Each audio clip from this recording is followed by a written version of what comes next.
nigga high as a motherfucker, by the way. Let me go fast forward. I am the nigga, young dog. This high ass nigga. They don't dance no more. It's all about the lean.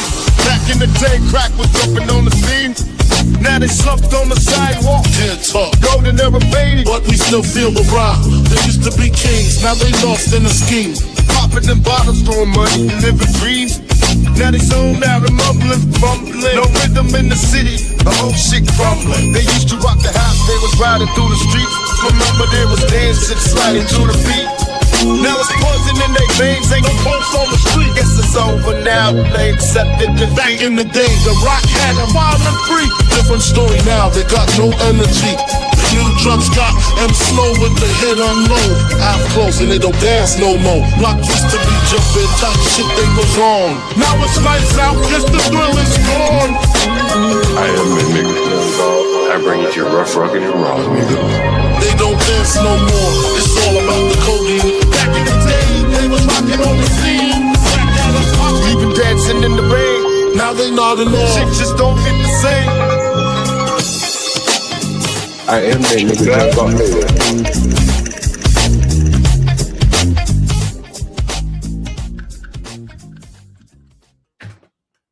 What's up, Master Kim? Master Kim, man, you know, we had a great dinner the other day, man. What a great dinner. Master Kim and I, we went out to St. Anselm. For those of you that don't remember St. Anselm, I profiled it on the stream, St. Anselm, DC, NOMA. It's originally out of New York City, so we went there, but it's a kind of a transplant restaurant. Many restaurants have opened up satellite restaurants here in DC, and St. Anselm is one of them that has moved from, or there's opened up a second location. So this is St. Anselm, where Master Kim and I went the other night. Man, we drank, well, I drank, and Master Kim didn't do too much drinking. He had to drive, but we drank a good bit and had some very good food. I think I had the steak. Master Kim, I think he had the chicken with the mumbo sauce or something, right? Chicken with the mumbo sauce, yeah. So, what was it? Mashed potatoes and mushrooms. Oh man, it was a hell of a meal, I say. And then we went to Van Leeuwen. Van Leeuwen is the ice cream place. One of my favorite ice cream places. It was like right there. The level of restaurants in that area that used to once be. You know what's so crazy? I was telling Master Kim this. This is the ice cream place we went after going to NOMA. So I was telling Master Kim, I said, Master Kim, you know who used to live around here? Right? And he said, who? I said, Rayful Edmonds. He said, who is Rayful Edmonds? And for those of you that don't know Rayful Edmonds, I think he's dead now. But he lived on Orleans Place, Northeast DC. And I didn't even have to look this up. Again, this is right where Master Kim and I went and had dinner. So you can see that the area has changed quite a bit. Orleans Place, Northeast, and Master Kim and I, we were in Northeast, and nearby Morton Place, Northeast, in Northeast Washington, D.C., served as the open-air drug market headquarters, known locally as the Strip, for 1980s cocaine kingpin Rayful Edmonds III. I think they made movies about this black. But he was definitely a heralded hero here in Washington, D.C. He threw parties and stuff like that. The blacks loved him, even though he sold cocaine to his own people, killed people, all that stuff. They loved him. Operating near Bladensburg Road, and his family based around 4th and M Street, Master Kim. Now, where were we? Let's see. Where is St. Anselm? St. Anselm address, DC NOMA address. And so you'll see that it's at 5th Street. You see it on the screen right there. NOMA is located on 5th Street Northeast, and Rayful Edmonds was doing his due back in the 80s on 4th and M Street Northeast. So it's very, very close. But the reason why I know so intimately about this area is the lady that says, John Galt, he still loves black women. She used to live on Orleans Place after Rayful Edmonds. She was a school teacher here in the DC, I think Washington, DC. She parlayed that school teaching job into a house on Orleans Place. This was before the St. Anne's Ham and all of that came to DC. All that area was warehouses and shit like that, drug addict areas, barren. And so she bought this house on this teacher program. So she got it for like a little bit of nothing. I mean, maybe it was under $100,000. And the white people came in and they rebuilt this area where Master Kim and I went and had dinner in St. Anne's Ham. That's here. And so you ask yourself, well, why the hell didn't more blacks come in and buy these houses like this woman did? And there is a reason why. This black woman, and she's not a big woman, she took a chance and went and bought a house on Orleans Place, the former neighborhood of Rayful Edmonds, the former street. I'm sorry. She lived on his street, on his block, his former block. Northeast DC, Orleans Place, I think that was the street, Orleans Street. And so Master Kim and I, 20 years later, we had dinner there. And so what changed? It was the white people that came in and they were orderly, high trust people. Which leads me to the video that many of you may have seen. It was JP up on the CT's panel. And he was talking about his perspective as a black landlord, as a black tenant, I'm sorry. And Game recognized Game. Like, I wouldn't expect him to say anything different because that would be radically different from what I've seen over the last 25 years or so as a landlord. So JP was very, very honest. He's very, very honest about the nature of blacks. Not all. But when he talks about the dollar figures and the amount of damage that he can do, I don't have time, or many people do not have time for a distinction. You're all like that, blacks. You have to live with it. You're going to have to live with the JPs. You can't just laugh and giggle at them on YouTube and assume that there are no consequences in the real world. That's not how it works. And so JP is going to give you the truth about why you black when you send your application in for a job, or you send your application in for an apartment and you never hear back, or they deny your black ass. This stream today will lay it all out for you. And for you dim-witted blacks, even some of you dim-witted blacks, I think you're going to get this. I think you're going to get this. Let's go. Here's JP. And he's talking about the black mentality. This is actually part 2. There's a part 1 that I published at the video. We may cover some of that.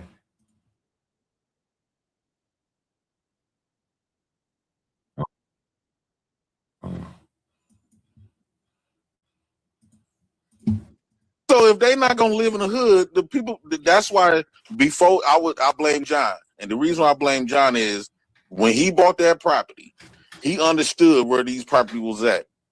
Who gonna be the people that's gonna be renting these places? They not gonna be outstanding.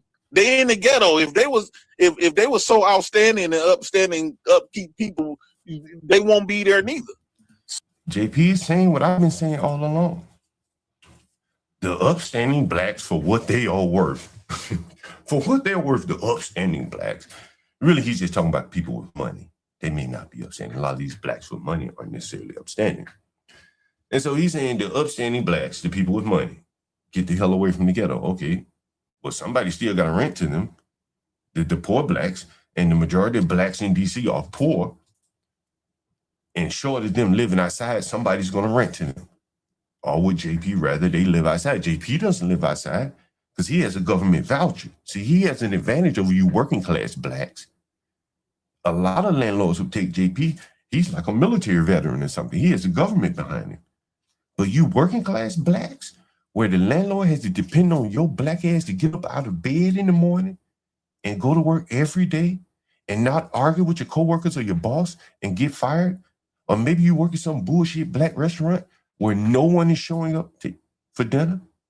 I profiled all that, right? You remember me sitting in front of that black restaurant and said, where are the customers? Where are all the customers?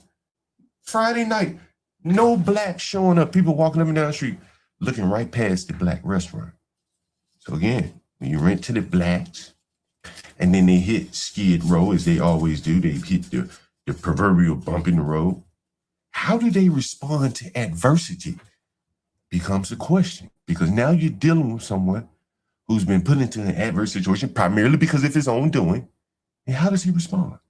So John's fault is he buying these houses in the areas that where the Negroes gonna live at. And John, you listen to what he's saying. He's saying John is buying houses where blacks live to invest in. Is he calling for disinvestment? Black flight? Right? You want me to flee here? What about all the other blacks that have chosen to live here for whatever reason? Some of these people pay more than I paid to live here. Should they flee too? Because of the bullshit they see?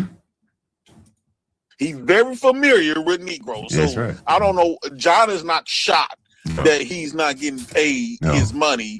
Or he. Master Kim has expressed that. He said, John, you never seen upset or frustrated about the blacks not paying you? And JP is saying the same thing. JP is giving the blacks, he's removing the scales from their eyes. You don't have to keep lying anymore, blacks. JP is up here telling you the truth about who you really are and why no one wants to rent to you. Why we have to pass all kind of laws, discrimination laws, to twist people's arms to rent to you. This is why.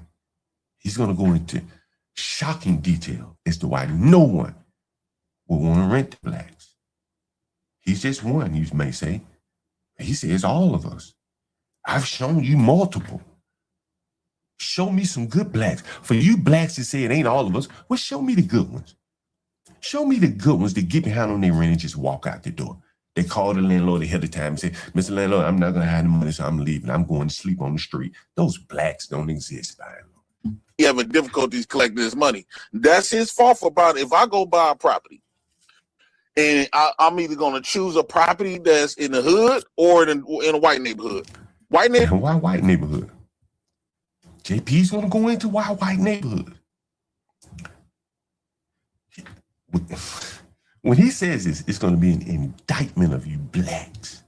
All you blacks that sit up here and listen to him, this is what he thinks about you. This is live. This is what he thinks about you blacks. Neighborhood, you could damn near count your money every month. Sometimes they pay 6 months ahead, 3 months ahead. He said, white people, future time oriented.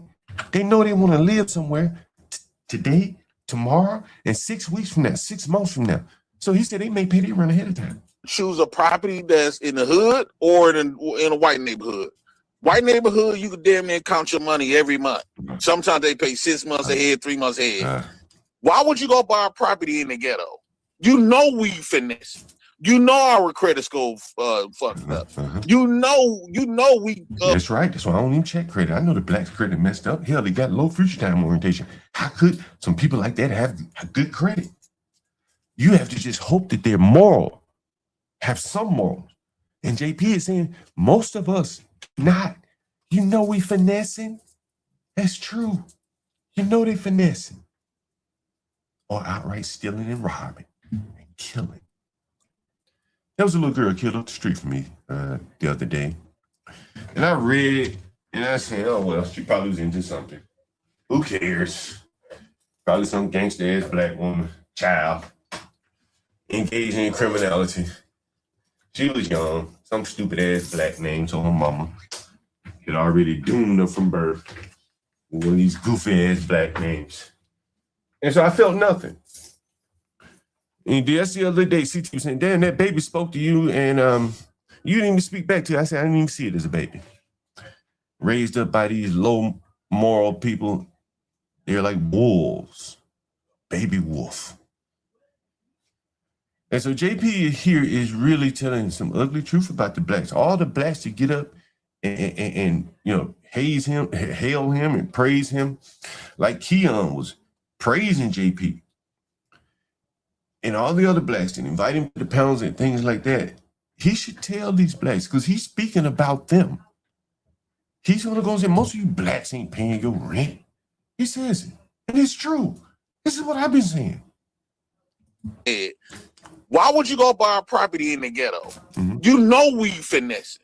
You know our credit score fucked up. You know we running the extension cord from the neighbor house three houses down. We know it. So you already know all of these things. So yeah, John would have pissed me off too if he was my landlord. You popping up for a maintenance, then you asking for some money. Now, see, JP doesn't know the full story. We're not even going to fill in the backstory.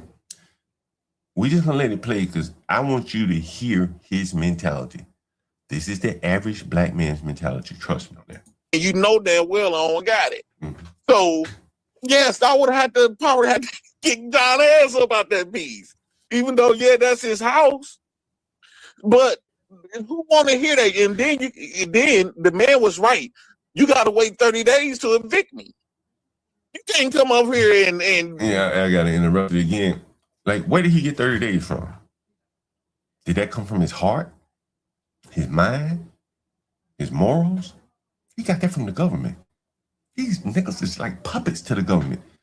If the government told him 300 days, he said, well, you got to wait 300 days. A year. You got to wait 3 years, whatever the government tells them to do. And they can't learn much in school, but damn if they can't learn welfare and domestic violence and landlord-tenant courts as it benefits them. See, this is the thing. You got a low IQ group of people that can't learn much of productive use. And we're educating them. And what do they turn around and use it for? Destructive. This is where blacks are. This is all they got. JP is telling you. And JP he's personable. So he can explain this probably better than some of these other half-wit blacks that agree with him. That's the beauty of JP, is that he can explain this to you blacks better than most of these other blacks can. He's painting with broad brushes. And Keon, the black up there, did not disagree not one time. Asking me for no money. If you're gonna evict me, you gotta take me to court. Sometimes I could finesse that court, the eviction court, for at least 3-4 months. These blacks know. They grew up. This is the legacy that's passed on from their mammies to the children. How to finesse the welfare system, things like that. This is what blacks pass on. This is their inheritance. The ghetto inheritance right here, how to finesse, fill out food stamp and welfare and SNAP forms and all that kind of stuff. This is what they know how to do. This is what they pass down to their children. And University, he's a national treasure. He is a national treasure because most of these blacks will not be honest. I talked to Lisa yesterday. I said, do you know anyone that ever had their utilities cut off? She said, no. I said, really? Nobody? Your whole life, you never knew anybody had their utilities cut off? So she's naive to blacks. She's naive. JP is telling her, hey, most of these blacks behind on all their utilities, going to the government to help them pay them. Give me enough time. I've known blacks that get behind on their utilities on purpose so that they can go to the government. They have to take a disconnect notice down and say, hey, I'm behind. Can you help me pay my gas, water bill? That's what they do. To tear up that whole house and make you pay for it. Uh-huh. So I think this was on John, and John, I'm saying, John, you my dog, but at the end of the day, you want the opposite end of me when it comes to, I'm typically going to be the tenant. You're going to be the landlord. Now, I want to explain to you what he's saying. And I'm going to boil it down like this. Blacks in almost any interaction is antagonistic. Look at how they behave with the corner store people. Throwing the money at them, stealing out of there, blah, blah, blah. It's an antagonistic relationship. There is no, hey, man, I'm glad this gas station is in my community. So, I'm going to be honest and kind with the shop owner because I'm not going to open up the store. Same for the grocery store. As I told you, around the corner from my house, $500,000 a year is stolen from the grocery store. $500,000. The blacks who are doing this have no care or concern about the elderly people, the people with very little money who depend on that grocery store. They're just going in there stealing. They only care about themselves. That's blacks. That's blacks for you. And JP is really just expressing it when most of you blacks either too dumb to express it or you want to act like it doesn't exist. One of the two. But last night, I'm going to tell you some things that are going to get you there. Lisa finally started to see some things yesterday. She finally started to see some things. So I'm not on the landlord side. I'm on the tenant side. Right. The tenant's rights. Don't come in my house asking for some money because you know damn well I don't got it. So why would you be at my face? Why would you pull over there and you know I don't got it? If you didn't get your money on them first, that means that's your cue of saying that, oh, this Negro don't got it. Now we could talk to some, I might go pull some couple of, wait till I get my food stamps or some part and try to will and deal. You know what I'm saying? But don't come to my house and you know I don't got it. You already know this. So now you basically rubbing it in my face that I'm less of a man, and you keep trying to put extra. And see, that is what the other black man said. You talk to me like a dog. And all I said, hey man, if all you got is $80 in dog food and no food for yourself, your priorities are out of whack. You talk to me like I'm a dog. I said, how so? Like, what did I say? Well, what about that? I was giving you some advice. If you found yourself with $80 between you and your girlfriend and no food, but for your French bulldogs, of which you blacks probably shouldn't even think about owning, and you got priority issues. Most of these blacks do. And this is what JP's saying. They'll have the money, but just won't pay it. They're going to do something else with it because they have no morals. So the government tells them what they can and cannot do. Well, I got 30 days if I don't pay the rent, so there's no consequence, no immediate consequences. This is how blacks think. They're not accustomed to living anywhere. They just stay from here to there, here to there. So moving is not a big deal. Hell, you heard it last, blacks, they go into a motel whenever they leave. But JP, what they trying to do is rub in their face. They need their money. You know what I mean? I ain't gonna hold you. Like, it's the system. Well, you know what I mean? Well, it's proper protocols.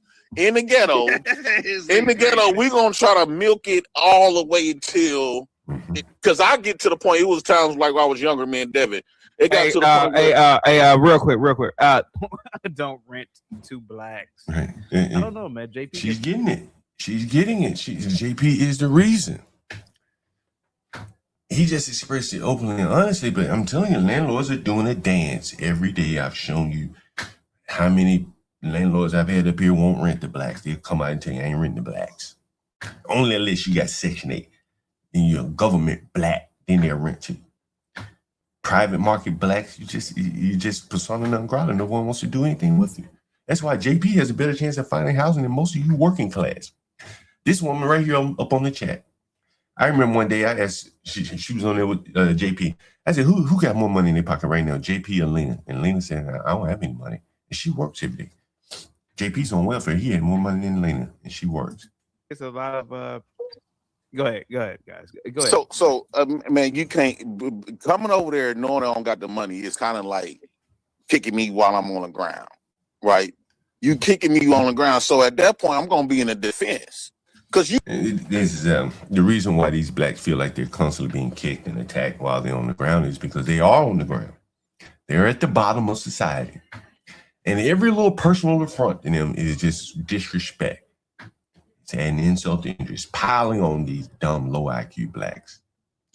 They don't belong here. These are third world mindsets and mentalities that they're trying to adapt to the first world. It's not working. They're frustrated. They're angry. It contorts them at every turn. That a black like this having to try to keep up with his rent and all of his other utilities, his ID cards and all this shit. You know I don't got no money, so no, I just ain't telling got no money. I know. me you in my face talking about giving you the money. You know I don't got it. You keep crushing me about the rent, and you know I don't got it. You already know this. You knew this before you even asked me. Because if you knew I had it, you would have been had it. So, and that's the big lie too. And he already dispelled that. He said blacks will have the rent money and won't pay it. That's why you got to ask them half the time. I probably do have most of the money, but I didn't want to feel like giving it to you all. See, there you go. Who want to go through a whole new month? Who want to go through a whole new month with absolutely nothing? Right. See, that's what he's talking about. You see this? What he's saying is, let's say if my rent is $400 and I got $300, I'm not gonna pay anything because that'll leave me flat broke. And what the hell I'm gonna do for money? Well, you could get up and go to work. Well, that's not an option. I'm not going flat broke for a place to live when I already got a place to live, and I can just commandeer that for free. Make the landlord wait. Again, like without morals or without the ability to shut everything off like T-Mobile or Comcast or Xfinity, these blacks resort to what the government allows them to do. And low-key, I'm in that same situation right now. Mm-hmm. I don't want to give up this $400. Mm-hmm. It's on my phone right now. Mm-hmm. So I told him that I was gonna pay him. I was gonna pay him a few weeks. I'm gonna tell you, somebody said JP is slow. Sure, maybe okay. He ain't as slow as most of these blacks. Trust me. He's nowhere near as slow as most of these blacks. I told him, they said if I don't pay by the 21st, then they gonna go to court and stuff. So I'm gonna, even though I got the money now, I'm gonna wait till the 21st. Because I want to do something. Well, hold on, with this JP money. though. You could probably pay like 35% or something like. Pause it right here. Sir is saying, I would only rent to people, rent my houses to people with careers. The problem with blacks is, and I agree with him, but the problem with blacks is most of them don't have careers. Then what? Like that, you can probably set some shit up. You know No, what I they mean? talking about they don't take partial payments. Well, if you don't Damn. take partial payments, well, shit, you gonna get it on the 21st. Oh God, the fuck you talking about? Shit, that'll give me enough time. That'll give me enough time to call up some churches or something, and and to hustle. But I'm not finna give you all my money. Then I don't got But absolutely nothing. you got the nursing shit though, don't you, JP? Basically, what he's saying is, these people have no families, no friends, nothing. They're flat ass broke. And they're not going flat ass broke for a place to live when they have a place to live, when they can just say, fuck you, landlord. I'm going to live off of you. You're going to be the next step of the government for me. What the government can't provide, you'll provide for me. Don't you? What's going on with that? Ain't that going good? Your job situation? No, they ain't going really good like that. Oh man.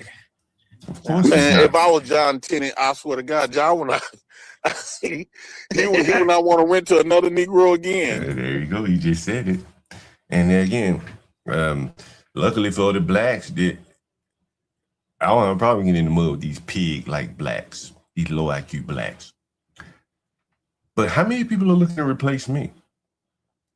I'm telling you, like, the lady who bought the house on Rayful Evans block, she bought it. Was a woman. Why didn't no black men buy it? They're even afraid of these people. And they run to the suburbs just like women. And JP is saying, well, nobody should be renting to blacks like him. Well, who should?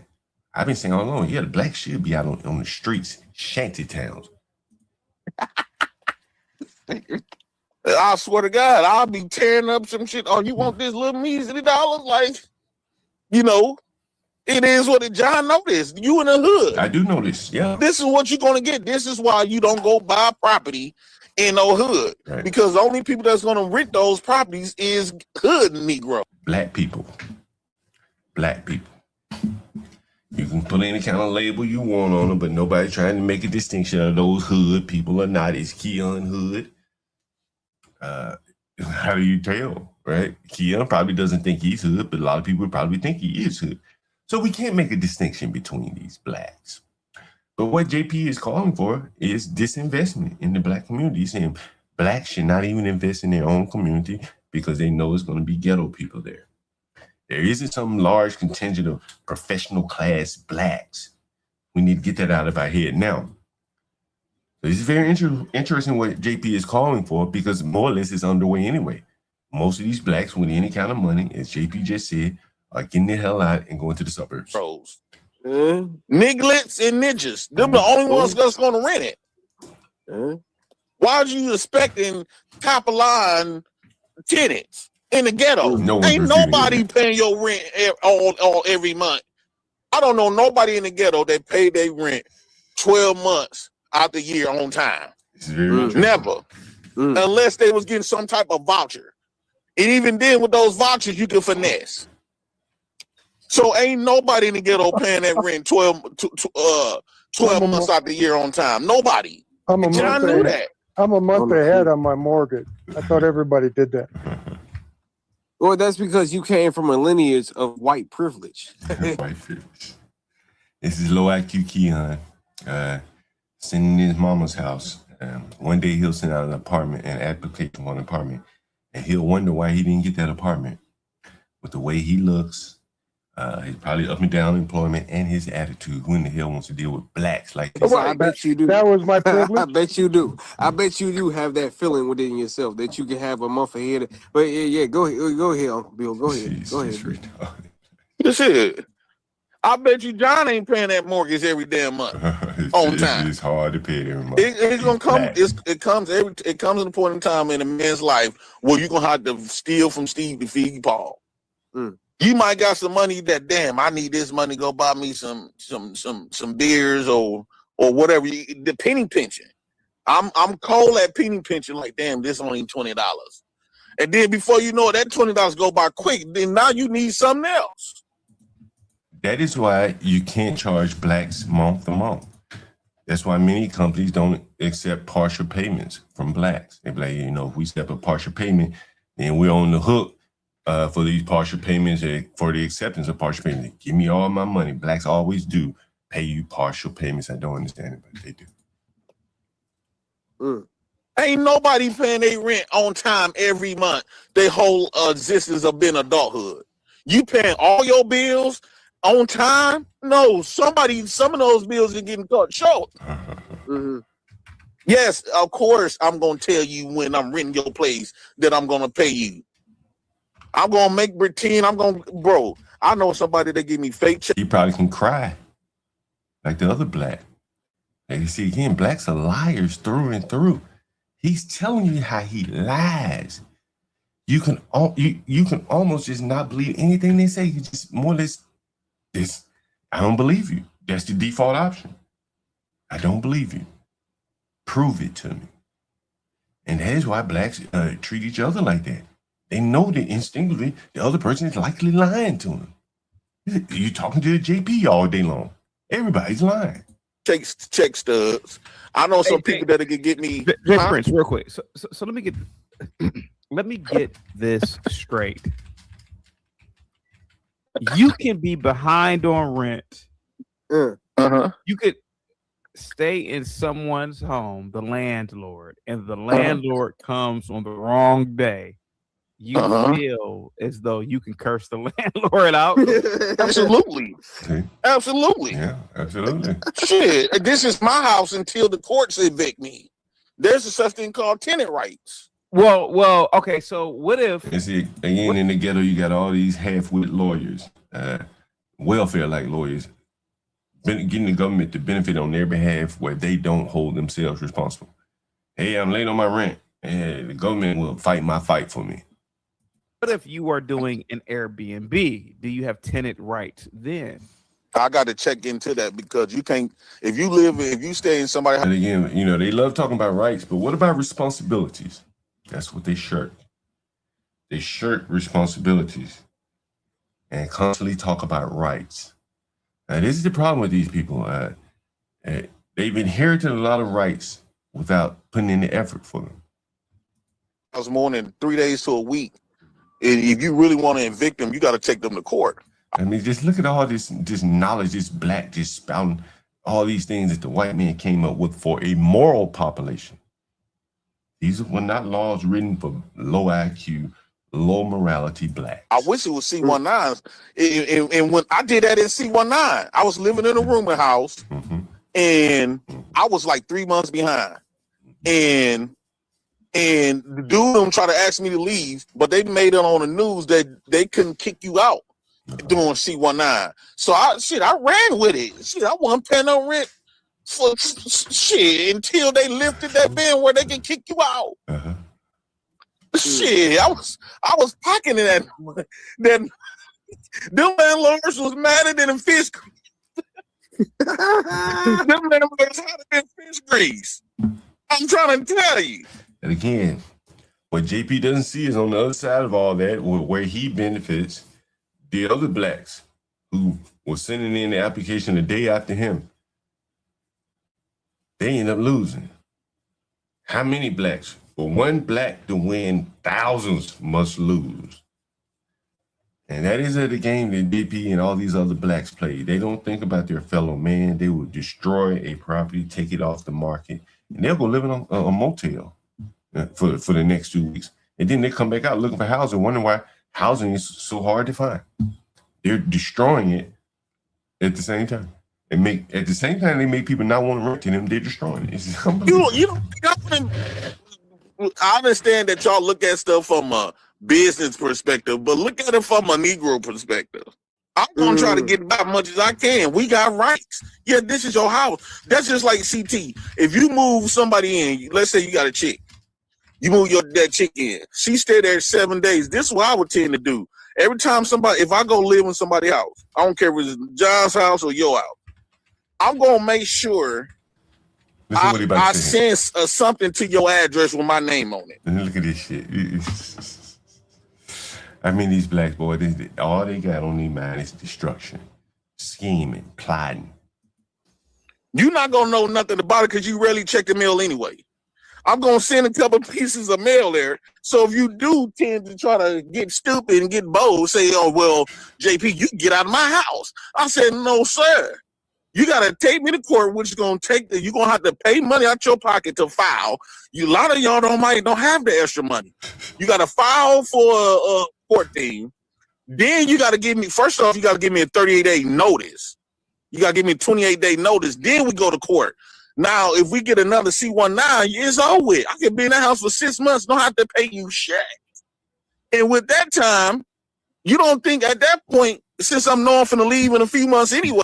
Yo, this is the reason, in my opinion, and I've had my buddy up here on the panel, on the phone.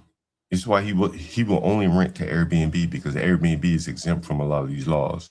Airbnb operates kind of like a hotel, that if you have a reservation and you stay past your reservation, the host can call you and get you removed by the police immediately.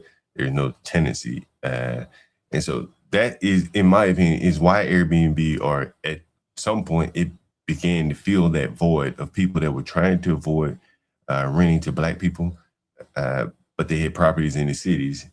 And so Airbnb fit right in with that. It allowed them to avoid landlord-tenant court and to avoid, renting to black people, because you do get to accept your reservations. You get to choose who you accept.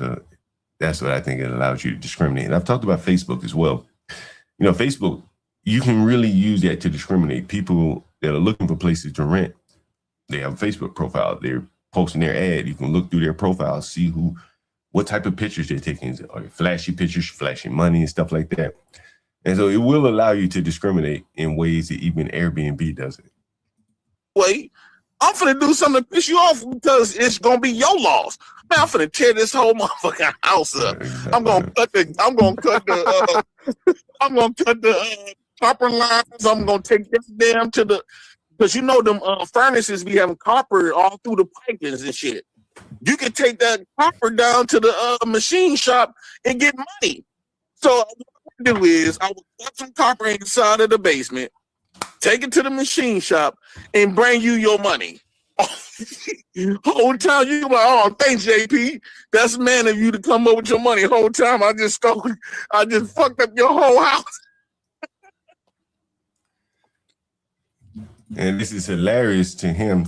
And again, the odds of him bringing you the money from the selling of the copper is slim to none. He would keep that money, and and still not pay you. And then you realize your boiler was broken. This is the black mindset. This is why people really are taking chances. This is why I don't rent full houses to them. It's too dangerous. I've never rented a full house to a black. You've often heard me up here say, I rarely ever even rent basements. Hell, I messed up by renting a basement to these blacks that you saw on the screen the other day. Rarely ever. And probably I'll never rent another basement to a black. This is why. They're very destructive people, destructive by nature. And they don't give a damn about their fellow man in the house or people coming behind them. This is why I think, again, we're going to start drawing some parallels here between what blacks are facing, what they're likely facing in housing, and some of these unemployed blacks, like that Dave boy. What's his name? The Gospel of Bob clown. Deacon Dave, whatever that stupido's name. Like, why was he unemployed so long? It's very interesting. He's supposed to be smarty arty. Every time I see him getting up on panels, he talking some old smarty arty shit. But why was that black unemployed so long? Well, clearly you can tell he's stupid. But are people just kind of sick of these people? He's racist. Who would want someone like him in their work environment? Furthermore, I've never seen him, cammed up without that funny background. So where does he live? How does he find it moving from one place to the next? Are landlords openly accepting of him?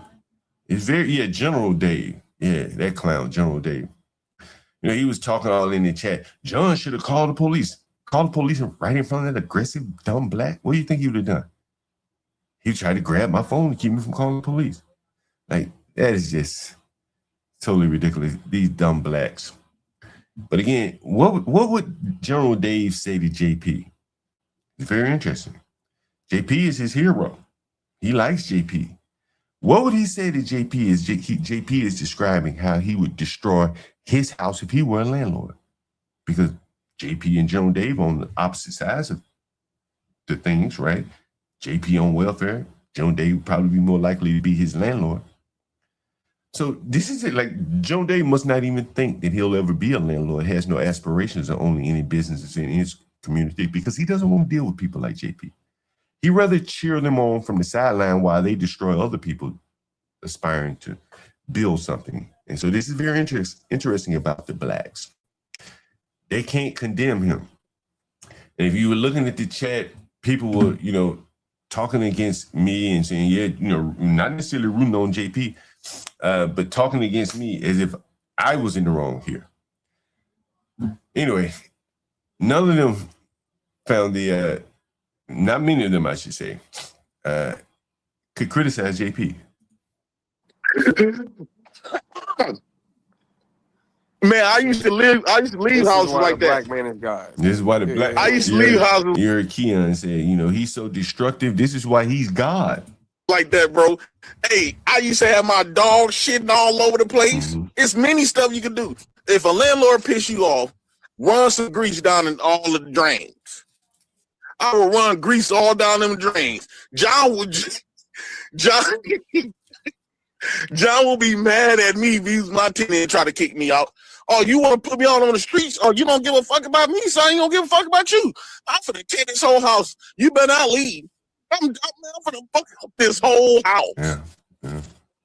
They do it. I'll let the rats and stuff come in through all. I would go buy rats. Yeah, go buy rats. And put this in for a whole while I'm on that 28-day notice. Man, I would go buy rats and let them rats eat up this whole house. That way, if you go buy some rats, you can't prove that I tore it up. You can't prove that I tore it up. You got rats. Man, when Carmelo Anthony killed that Metcalf guy, I said, I wouldn't be surprised if that Metcalf boy studied the law as it relates to self-defense. Look at how these blacks know the landlord, tenant, that law so thoroughly. They don't know anything else. He probably didn't graduate high school. But damn if he ain't an expert on landlord, tenant, and welfare law. Very interesting. We'll let them rats come out, put cheese all up through the house. All on the drains and everything. Go buy a bunch of rats and let them rats. And then call a buildings inspector while I'm still there. Call a buildings inspector, and they come in, they see all these rats and shit, and they will mess around, shut John's house down, and they need a check. And before you know it, John's house will be up for foreclosure fucking with me. If you go buy some rats, bro. And then what is the black community gain? A low IQ ghetto dweller forecloses a black landlord. And that's a win for blacks. That is a win for blacks. B. Brave said to me yesterday, he said, John, because he watched the show, he said, man, it's one thing to steal and grift off the government. The government can absorb it. But he said, I saw JP rob a man, showing on rob a man on CT's channel. Older white man. And he said, now he's attacking regular citizens, people that just out here trying to make a living. He's attacking us now.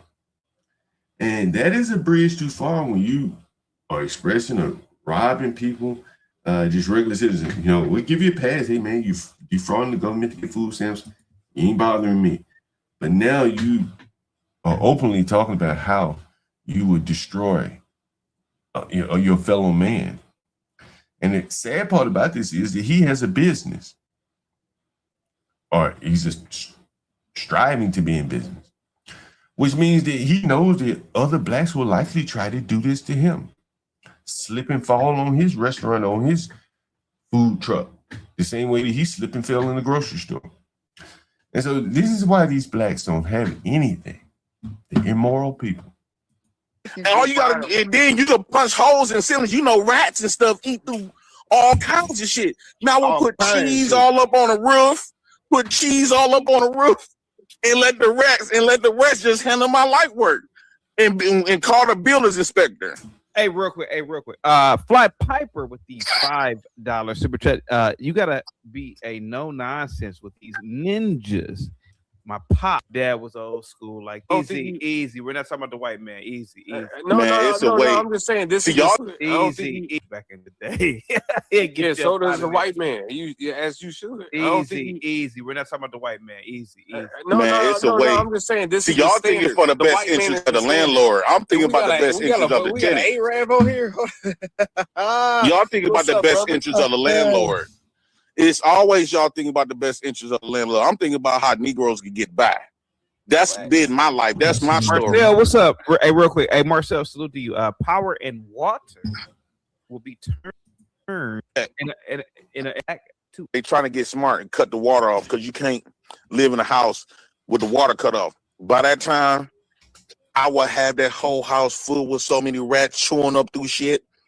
And you know they're gonna make babies. And you see Keon, he's just giggling, he laughing, he eating it all up. They're gonna make babies all through that house and call the builders. I did that to a landlord in 2022.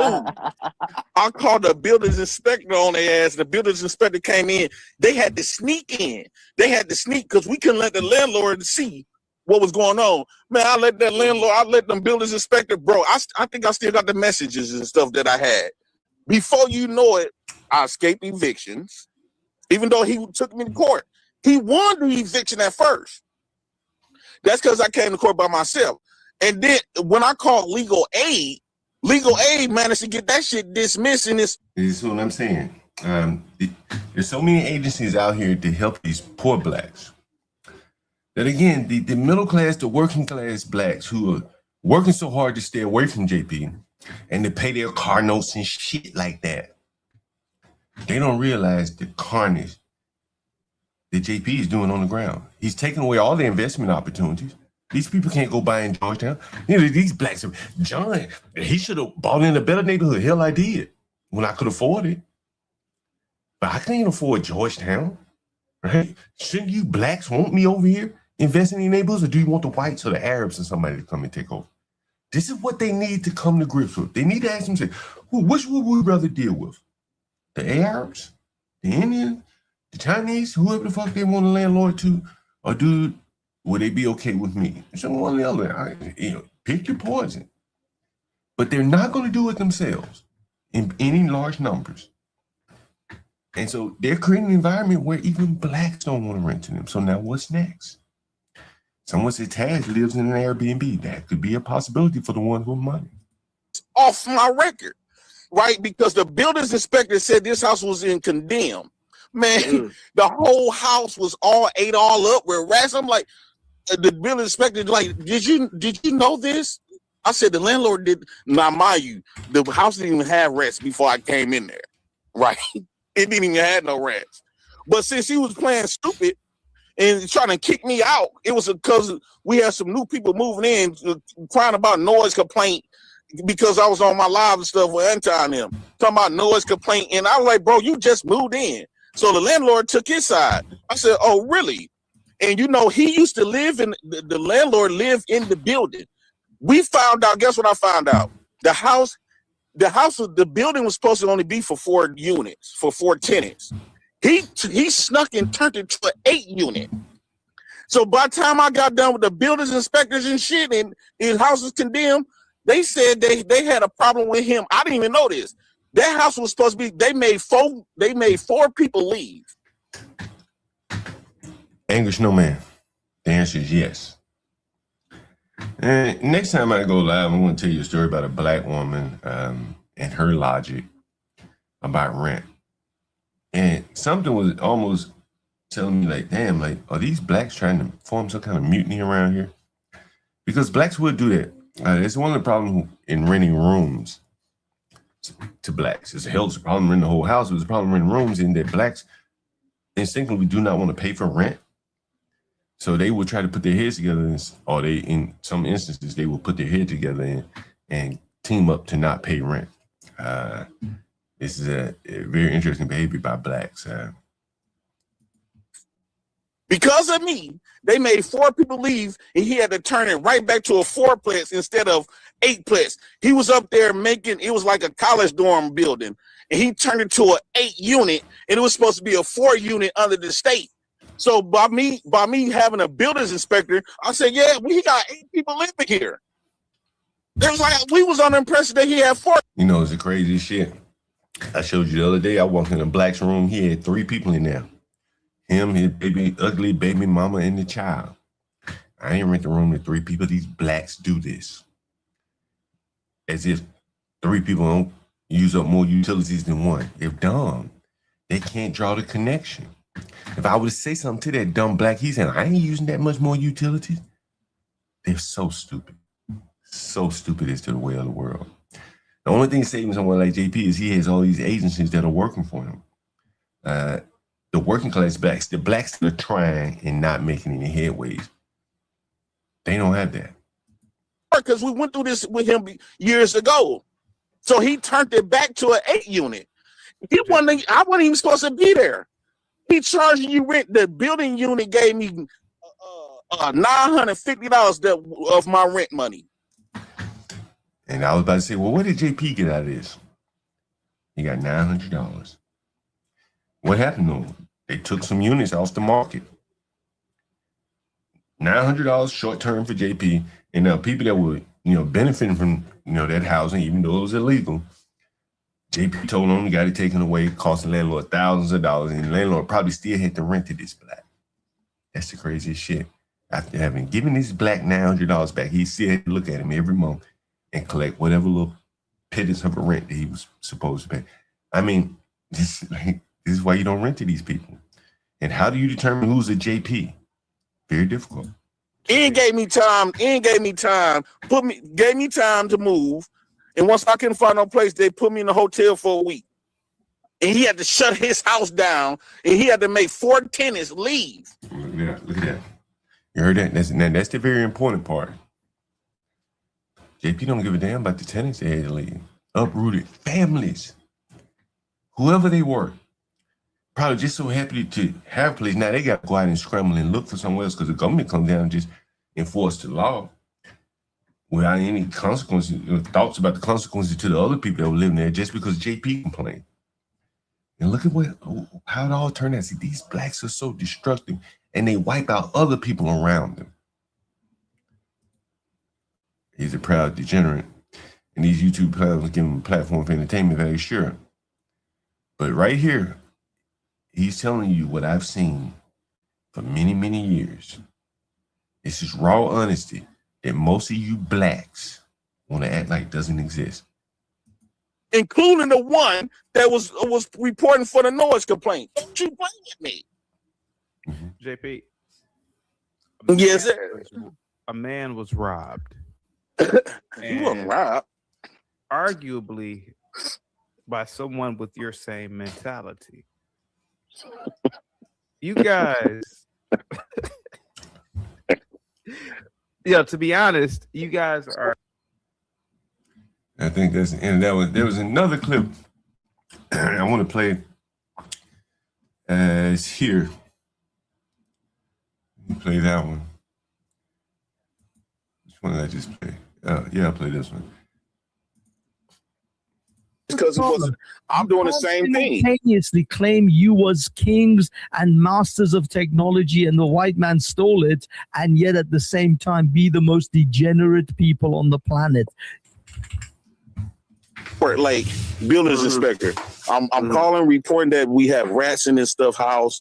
That way you build up a report, so they already know when you go in front of a judge. He try to say John trying to say that you tore up his shit. John, you already got to report it that you've been reporting about these. Reporting about these rats. JP, if you ever sat down, it's not my shit. I don't give a damn. And put your That's the magic line right there. It's not my shit. I don't give a damn. If you could sum up blacks in kind of one phrase, many of them, that's more or less how they behave. Oh, when B Brave calls in, if he calls in this morning, I got a video just proving that point. I went out for a ride this morning, went out earlier. I had to do some cleaning. And let me just put this video up on, I guess I'll put it up on Twitter while I'm doing this. So it'll already be up there. Let's see how long this is. Okay, yeah, I can go to Twitter. Be Brave's gonna load this. Be Brave's gonna load this. All right, we'll get to that. Back to this. Mind to good use and a productive. That is good use. Really that's the fight back. That's tenant. And accomplish something and be a man. I did accomplish something. You put me all on the street. You don't give a damn about me being on the streets. So I don't give a damn. It ain't my shit. So you put me out your house, you gonna have hell to pay. 70% of black people is a bitch. Dislike white people, right? 60-70% of y'all. What percentage act like you do with this? All of us. Destroy. All of us. All of us. As Angerman was trying to tell Izzy Bands, it really doesn't matter anymore. How many of us are good or bad? There's so many bad ones. And the cost that someone like JP can inflict on you. You got to assume all of them are bad. Listen to what he says, how much damage he can do. The place instead of just, being a man and owning up to your failures. It's well over 50% of them that do, because look at Michigan, Dearborn, and look at all the countries that these particular mindsets emerge. Well, no, I mean American blacks, not the light bulb head. American blacks.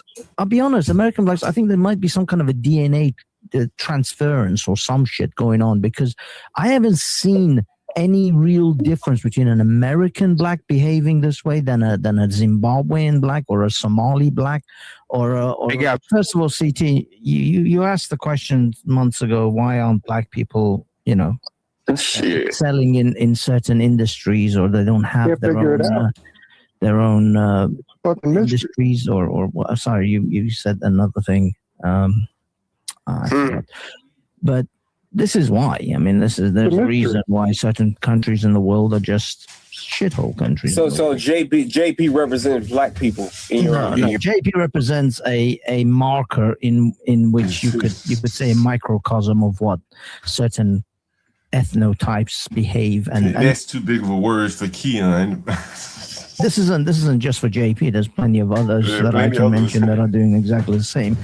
This is a typical behavior of many third worlders. This is third world behavior, and third world behavior isn't restricted just to the people from the third world. This is the white Egyptians did the black people stuff like that. As third worlders, this is why you are not excelling and you're not masters of industries, and you're not, there are no black steel corporations or car manufacturers or airplane manufacturers or I guarantee you it won't be a black company that will be at the forefront of the next evolutionary leap in humanity. They're not the ones who are going to come up. It's not going to be a company from Zimbabwe that's going to come up with the next AI. I want to hear JP tell me about how the Sumerians snatched the plumbing out of the pyramid. Yeah, but that's what I mean. These guys think everybody. Yeah, you are correct, Dolomite. It is going to be interesting to see how the blacks approach JP going forward. he's in a position where he provides kind of the only entertainment value for most of these people. I was looking at Izzy Band's channel, sad over there without JP, without John Carl. What is he talking about? Who knows what? Trade the truth teller, who knows what? Many of these guys, they were very dependent on him. But how much of the truth do they want JP to tell? He's saying it's all of y'all. They keep saying, no, it ain't all of us. We make a lot of money. But he's saying, hell, if you got the money, you still don't want to pay your bills. Everybody stole from the Africans. Everybody does This is how the Africans actually behave when it comes to civilized world. That's why they can't keep a water pump in Africa. They keep stealing the bucket. That's what it is. They keep stealing all the copper. They kept stealing. They kept tearing down the pyramids.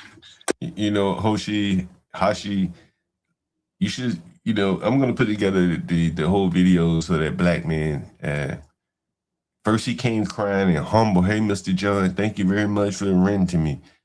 And now look at how he's behaving. This is blacks.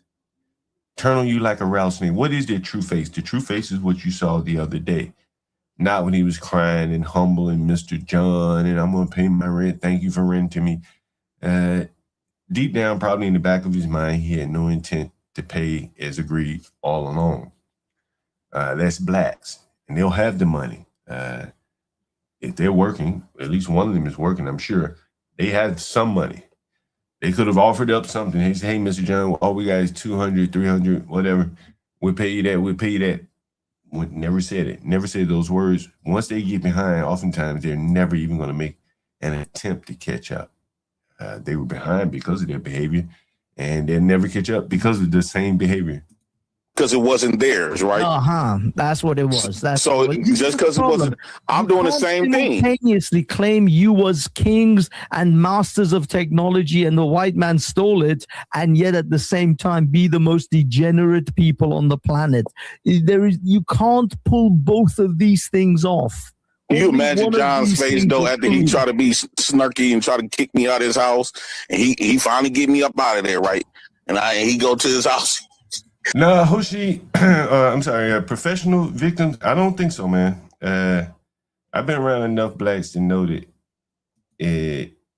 he's not that slow. Hell, there are a lot of blacks on the YouTube panels a hell of a lot slower than JP. A hell of a lot slower. Shit, I would say Leonard is slower. Some of these other people, I can't name them all. Him and Joan Dave are probably shooting right there equal with each other. He's just really talking to you out loud. Look at how violent in these YouTube panels get, screaming at each other. The boy Keon, he was threatening to go fight another guy, gave his address on the channel. These are very violent people in many of the cases of their erratic behavior and willing to jump to violence over the most trivial things. So imagine trying to tell these blacks, you need to get out of my house because you didn't pay rent, and they have nowhere to go because they've squandered their money. Sin 7 cents, Taz is a professional gambler. Imagine a few bad nights for Taz and he can't pay to live. You think he's just going to walk out peacefully, or he's going to be very aggressive? I'd put my money on the side of him being very aggressive. That's blacks. It's not being slow. There are a lot of slow people that aren't very aggressive and violent. Someone said, listen to 90s talk. I don't think 90s is, well, he is kind of aggressive. He's dumb and stupid. So, they're unpredictable in that fashion. Your anecdotal experience, he's telling in 8 ways here. Well, hey, man, night breakup, I hate to break it to you, man. Look, in critical businesses and in places where blacks can do a lot of damage, and we've seen them in restaurants, stuff like that, they just don't give a damn. And if you tell them you're about to fire them, they may spit in the food, do anything. So you have to escort them out almost immediately. Well, you can't do that with housing. And again, so you listen to what JP says he would do and the amount of damage that he would do to a house to, hell, another black landlord. And he talks about all this black power, what black people need to do. But look at how openly and freely that he talks about destroying a black landlord. This is a classic example. For those of you that are striving hard, this is a classic example why, the blacks will never, ever achieve in this country. It's too many JPs amongst us. I've dealt with them all my life. Like, it was refreshing to hear it. Because I've been talking about this and no one believes me. Give me one second. Got my life. I've been talking about this. Anecdotal, they say. No one believes me. But here's a black man giving it to you. Almost the exact replica of what I've been saying. But he's giving it to you from the other side. He's one of the people that I've dealt with for 30 years. It's a lot of you blacks. And what you can do, if you're like him, is so destructive that no one wants to deal with you. No one's willing to take a chance. He said that JP represents, listen again, 45, 55, 40, 25. The damage that one of them can do is just outsized to whatever little value that they're bringing to you. You want to hire one? Okay, cool.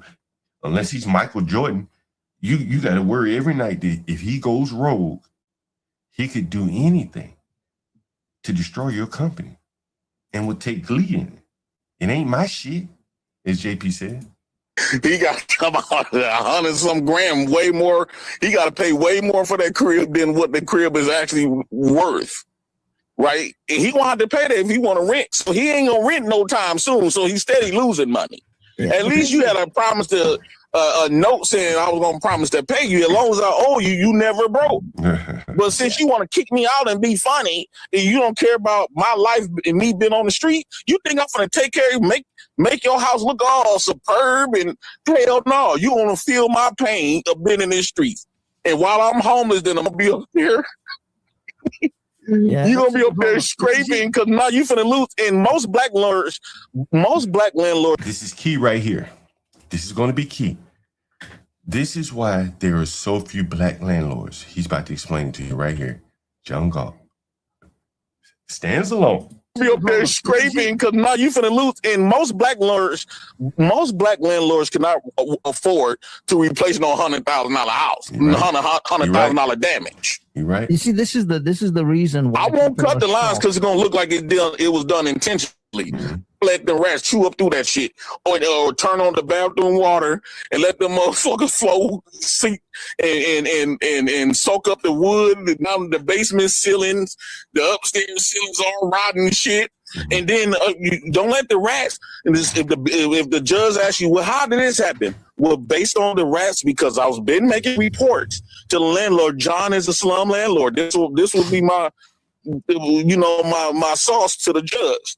He was a slum landlord. It got to the point, Judge, where I had to call the buildings inspector. Me and my children, we was living with all of that rest. So why you didn't leave, Mr. JP? Because we couldn't afford it and we didn't have nowhere else to go. And I was buying rat traps and stuff like that. And they was eating through the ceiling and eating all the way down to the floor, and they rotted the floor.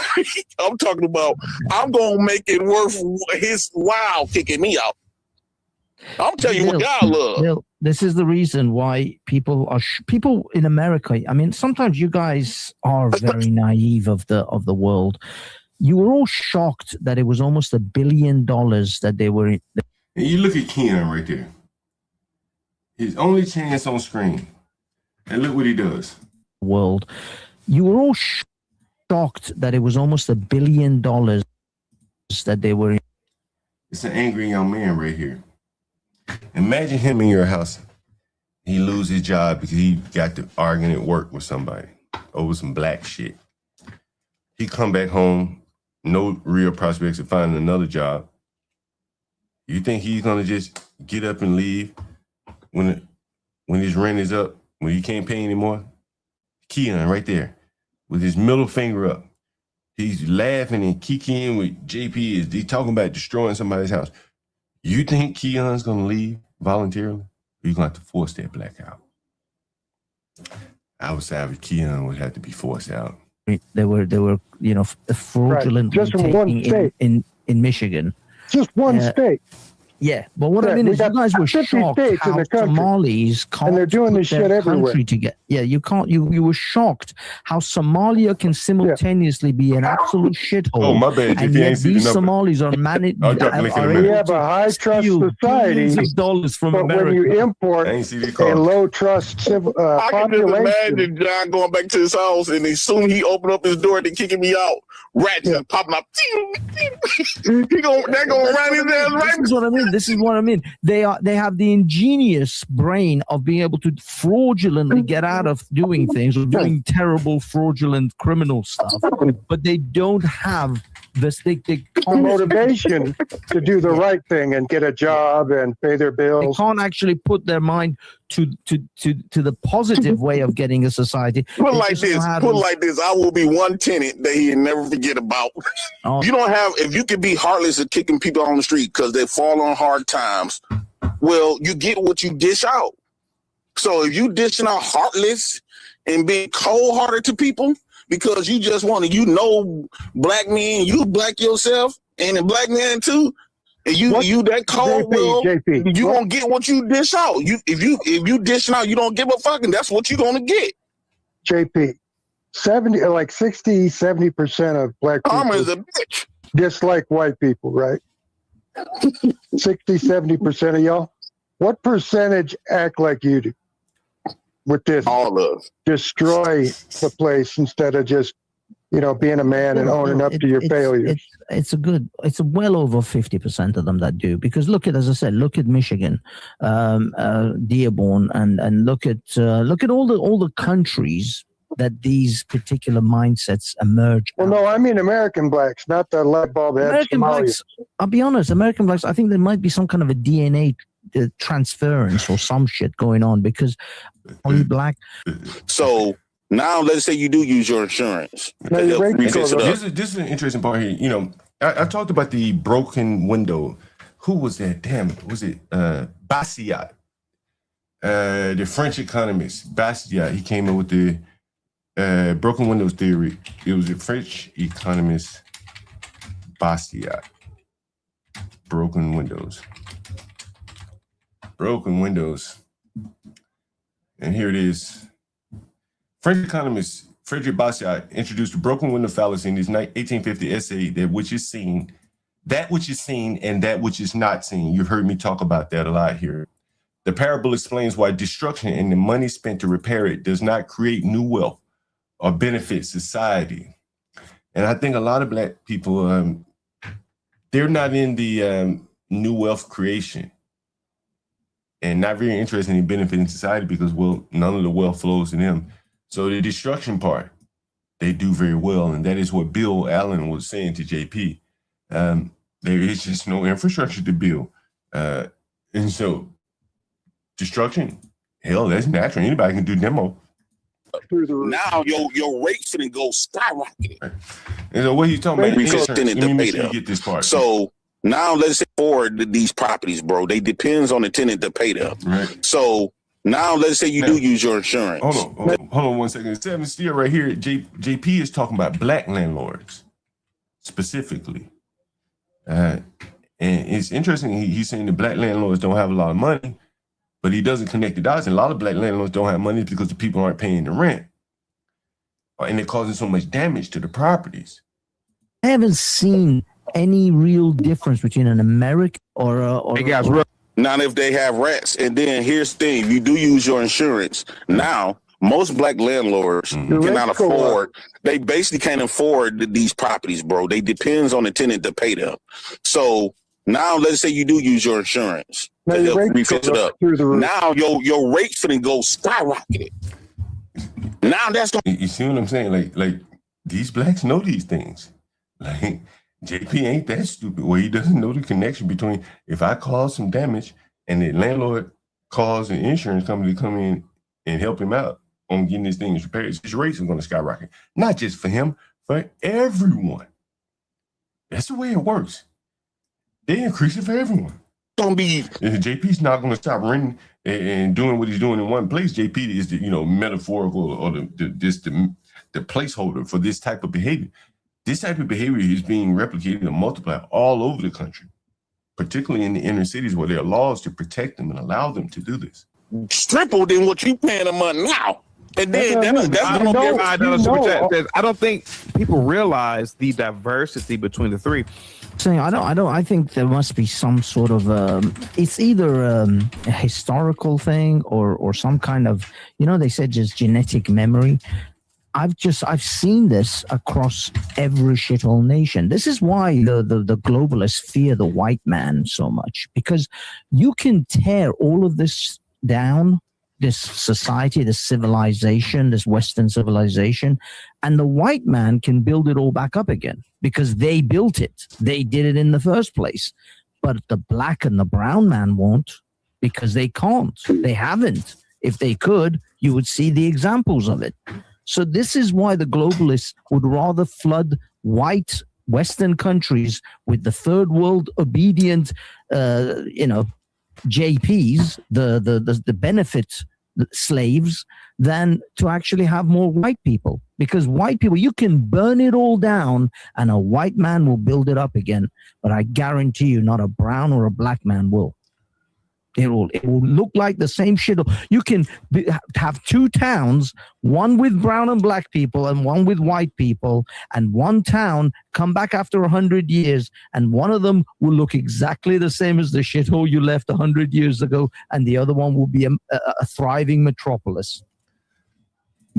Oh, that's Hafiz. I think he summed it up very well there. There's Hafiz. I think he summed it up very well.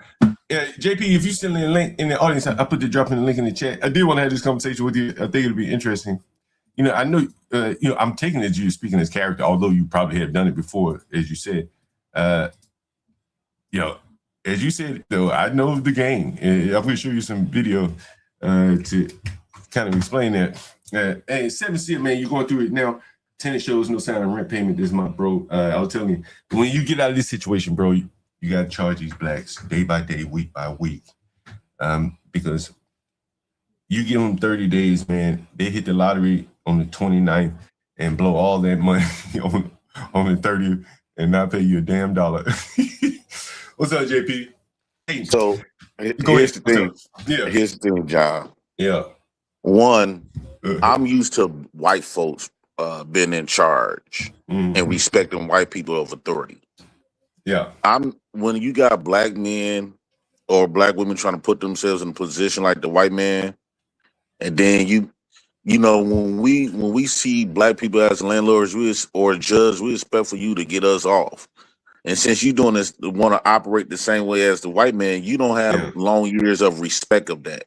So when you anxious to kick us out, I'm going to try to, I know you can't afford it at your house fist up. And then I was wrong about something.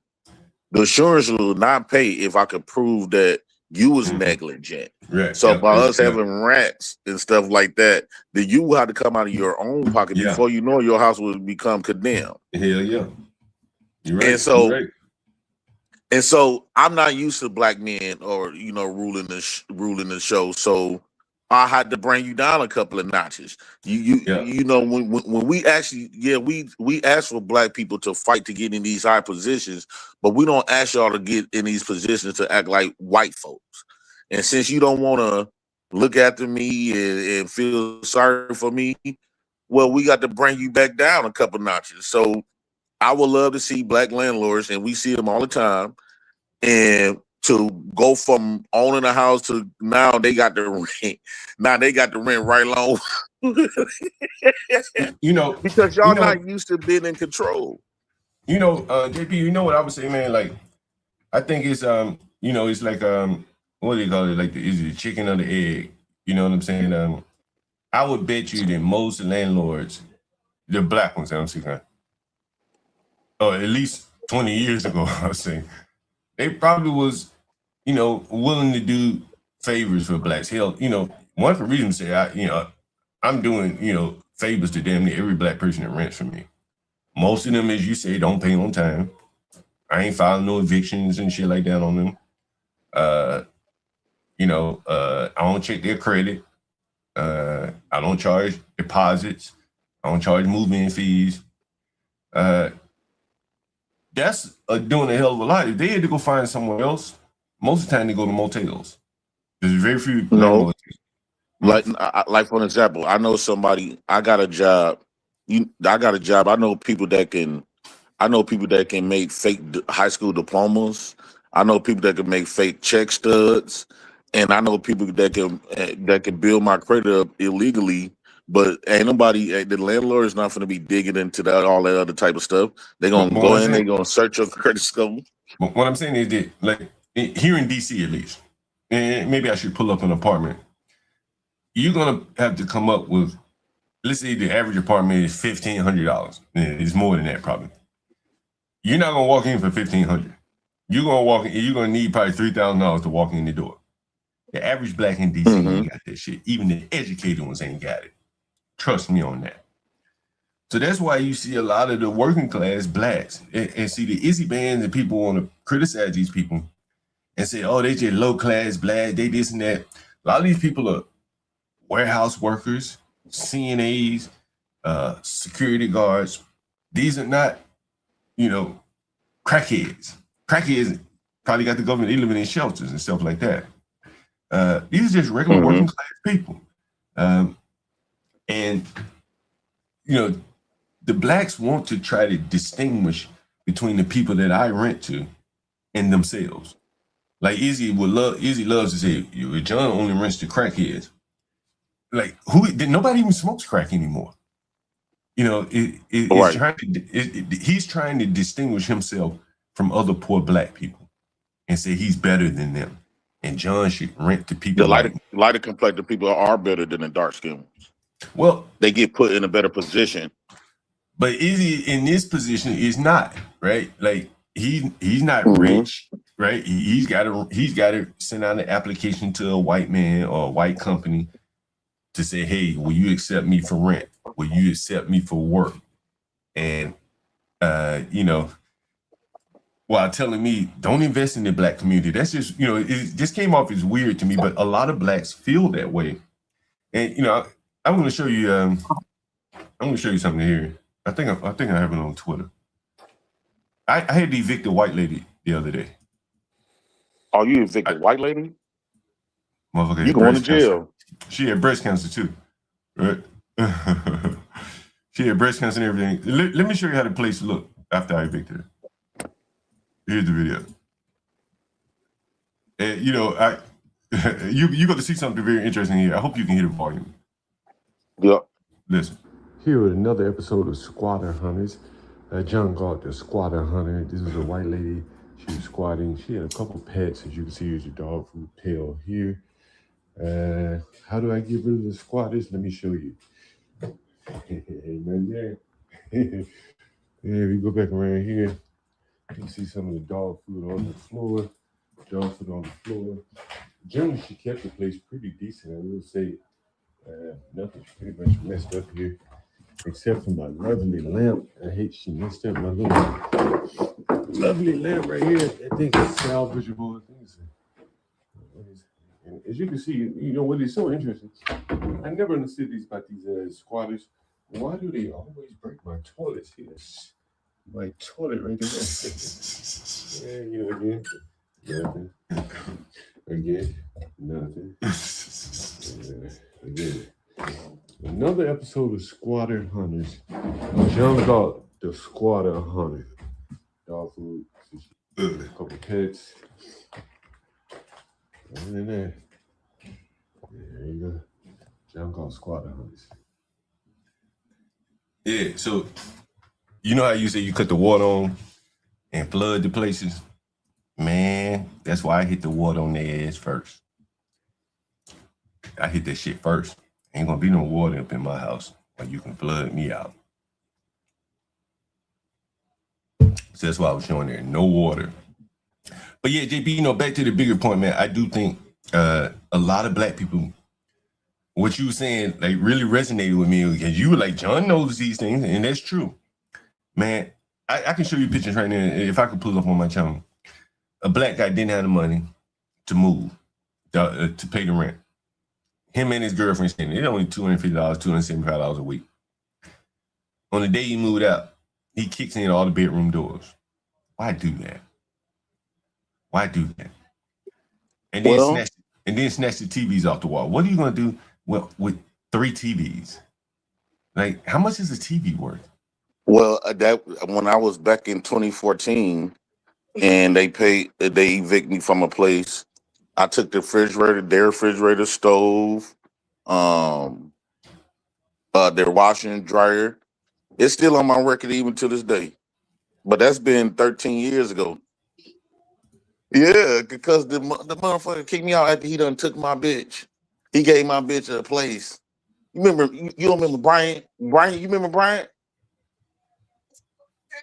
Yeah, he. Now I had a. So you remember this? I had a bitch up there, and the deal was he was supposed to give me 2 months for free to sleep with my girl for 2 weeks. To sleep with your girlfriend. Yep, and her name was Yaya. So what he did was he slept with her, but he gave her a whole apartment. She didn't have no job. She went on no list or nothing. Gave her a whole apartment for free, and then he put it on my record like I owed him.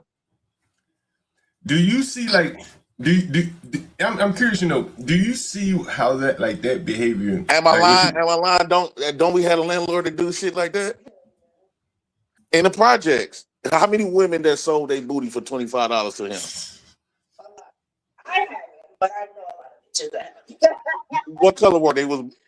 What color was they? It was a lot of black ones. Some white ones was doing it too. Oh yeah, I got a son. So you're gonna find some? Yep. JP, get on your job, ninja. I know this is my supervisor. She cool as hell, John. Oh, you at work? Yep, I'm gonna finna go home now. He needs to stay on his job before I have to write him up today. Hey, JP, if you got time, man, I wanted to talk to you about what you were talking about on CT's panel. I thought it was very interesting from a black landlord's perspective, because a lot of things you're saying are very, very true. Like a lot of, I've seen this behavior. I was looking for a video so I could show it to you what one tenant, I was telling you about what he did. It's on my channel somewhere. He kicked in doors, ripped some TVs off the wall. And again, like, where is he going with 3 TVs? And the other thing is that his girlfriend was with him, which, and I know I'm probably asking a little John, that's much what here. you get though. Why is that? Why you say that? Because you became a landlord and you forgot that you was a black. We don't. Yeah. But I know I'm black. I know they black, right? But I think that See, some of the stuff you couldn't have me as no tenant, John. Even though we cool on here, if I was your tenant, I would take all them little videos that you have done, shaming these black tenants, and use that to my benefit. And especially when you be on here with Be Brave talking about us, how you think the judge, when we replay these videos, it's one thing to record people in public without their permission, but it's to be in my house as the landlord.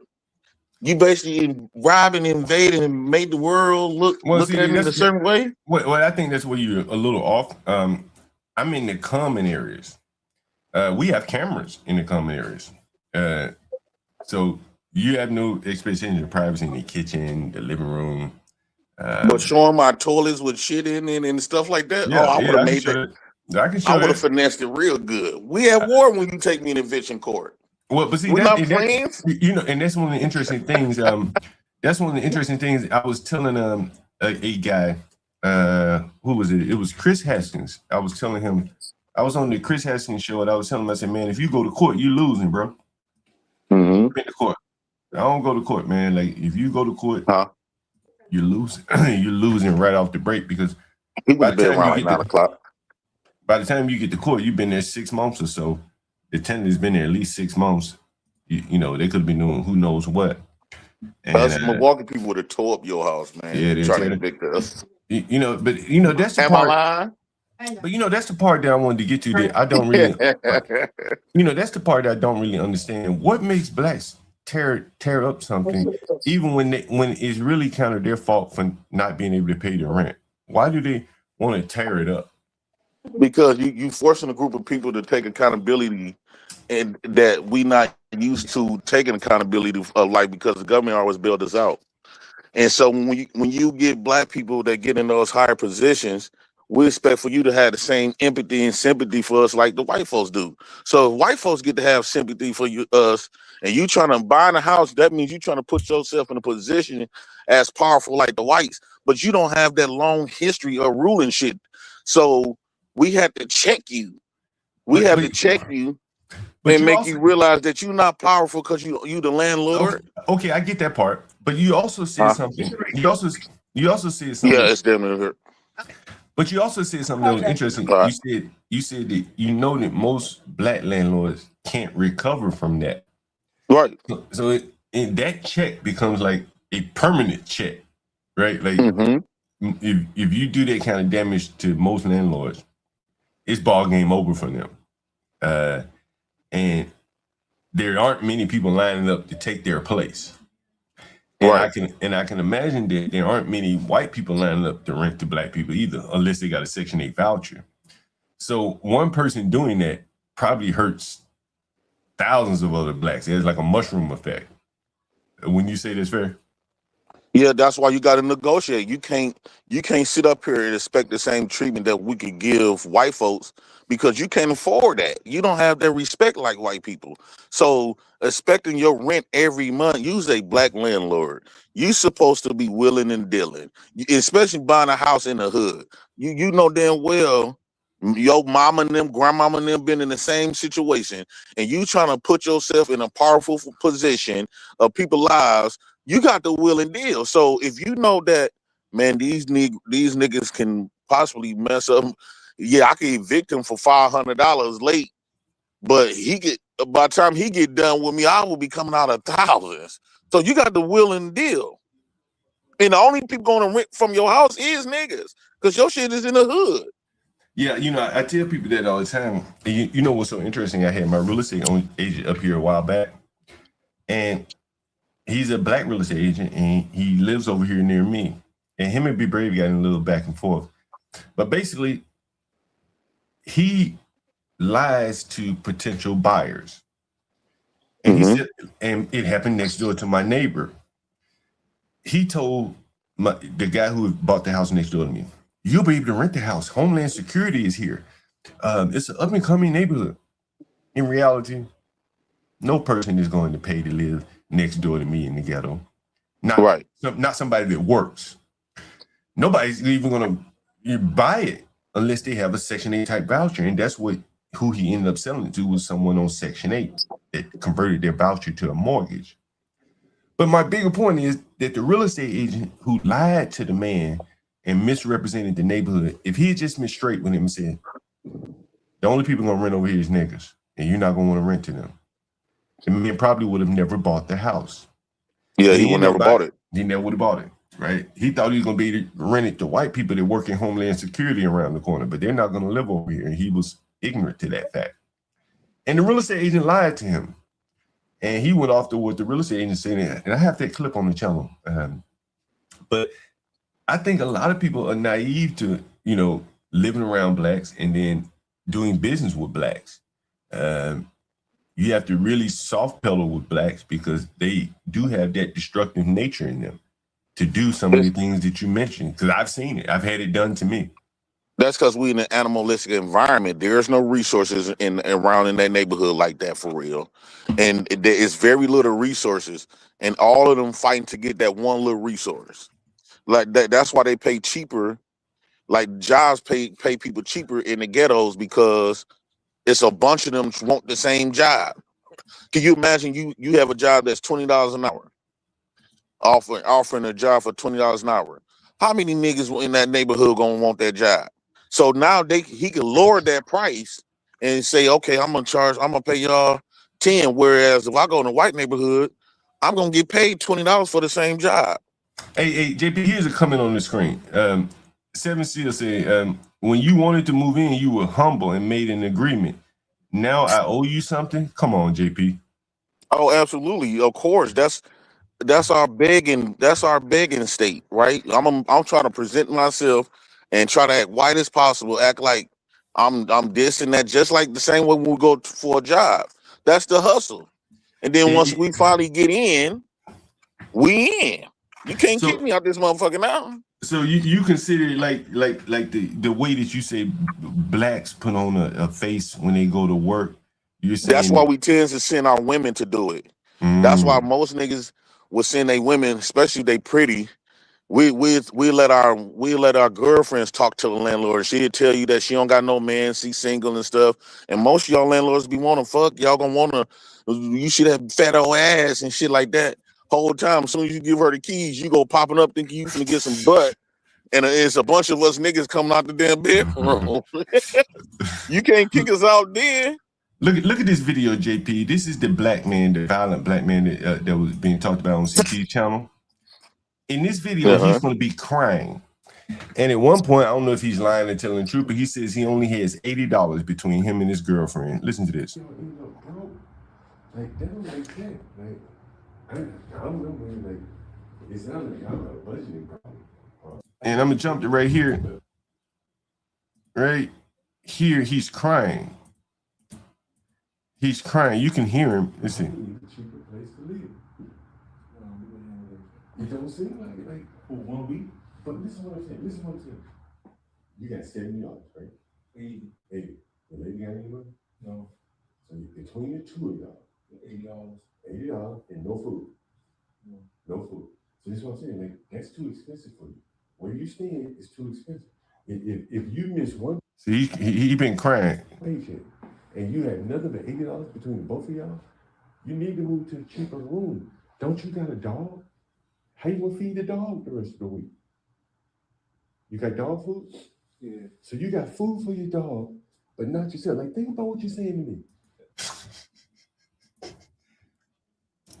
In a state like that, all you can do is destroy. But what about the act of him crying right there? That's a fake cry, wasn't it? What do you think? You've been in that position before. Yeah, that is a fake cry. I'm gonna do everything that's possible to try to, just like trying to get out of jail when the police put them handcuffs on you. So yes, I'm gonna try. What do you think it is? Do you think blacks are naturally like dishonest as it comes to like paying rent and stuff like that? If you had to just put you said what, John? Do you think blacks are naturally dishonest when it comes to like paying rent and stuff like that? Oh yeah, well, black people is not used to. We're not used to always having it, right? This is not something we was brought up on. We used to the government taking care of us. Yeah, you might get a few black folks that try to act like they white. I think that the ones that pay their rent all the time, them is like the Sambo niggas. Like most the real blacks, they not gonna pay their rent 12 months out the year. We in a position to steal from. Oh, you breaking up, JP? You in the car? So, oh, okay. No, go ahead. I hear you now. Go ahead. What about now? Yeah, you better now. So we in a position where we have to steal from Steve to feed Paul. So we not used to having money like that, and like we just wealthy. That's why most landlords do not want to buy in the ghetto. If you know, don't buy houses. See, the problem is you was able to buy that house in the ghetto for cheap, and you thought that you was gonna have the same results. You wasn't thinking about the results like a white landlord in the white neighborhood. No, because like I see, I don't rent whole houses because I know that you can't rent a whole house to a black. So I rent rooms to blacks. So you lessen the risk by renting rooms than rent the whole house. That's why I'm able to go in and out the houses anytime I want, because you only rented a room. You didn't rent the entire house. So that's kind of the difference. But it was done honestly to not be in a position where blacks could be in my house and I'm not be able to go inside the house and see the condition, because if you look in the so you want to be a nuisance. No, it's not being a nuisance, but if you look at this in that video, you'll see that the ceiling has to be replaced. I already cut the ceiling out. But basically a black person, I got the video up on the channel, was taking a shower. And the shower was clogged with hair in the drain. He never reached down to just remove the hair from on top of the drain. And so we have showers with like a lip, you understand? And the water flowed downstairs, and I had to tear out the ceiling because it was turned brown from the water hitting it. And so these people commit a lot, they just do a lot of damage to properties because half of them, midwits. Like they're dim with it, man. Like in terms of living in a home, the basic things that they should know, no one has taught them. And so I kind of agree with you on that. And that the basic things like using a plunger to unstop the tub or the toilet, they have many of them don't have a concept of those things.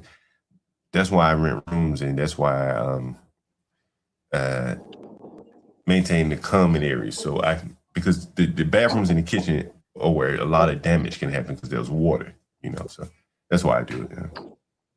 Man, they got a whole lit, man. If you just admitted that you got a ceiling that's kind of leak, man, I would be in there right now while you on this live, letting that drywall fall on top of me and will not get up until the ambulance comes. And before Well, you know it, that's why I removed it I got a already. lawsuit. You can't afford no lawsuit. You's a black man, Well, right? that's You why bought that house on pennies. you all right about that. I'm not rich, and but again, I think your attitude of what you was expressing and what you're even expressing now. I think is why so many blacks don't even try it, because they know there's so many people out there. Hell, it may be within them that if you know that black people are this way, there's no way you're going to open up a business among black people. Only the people that don't have anything else, typically like the Arabs, immigrants, I should say. We got more respect for them to be empowered. Well, why That's because we so. Why do blacks have more respect for the immigrants?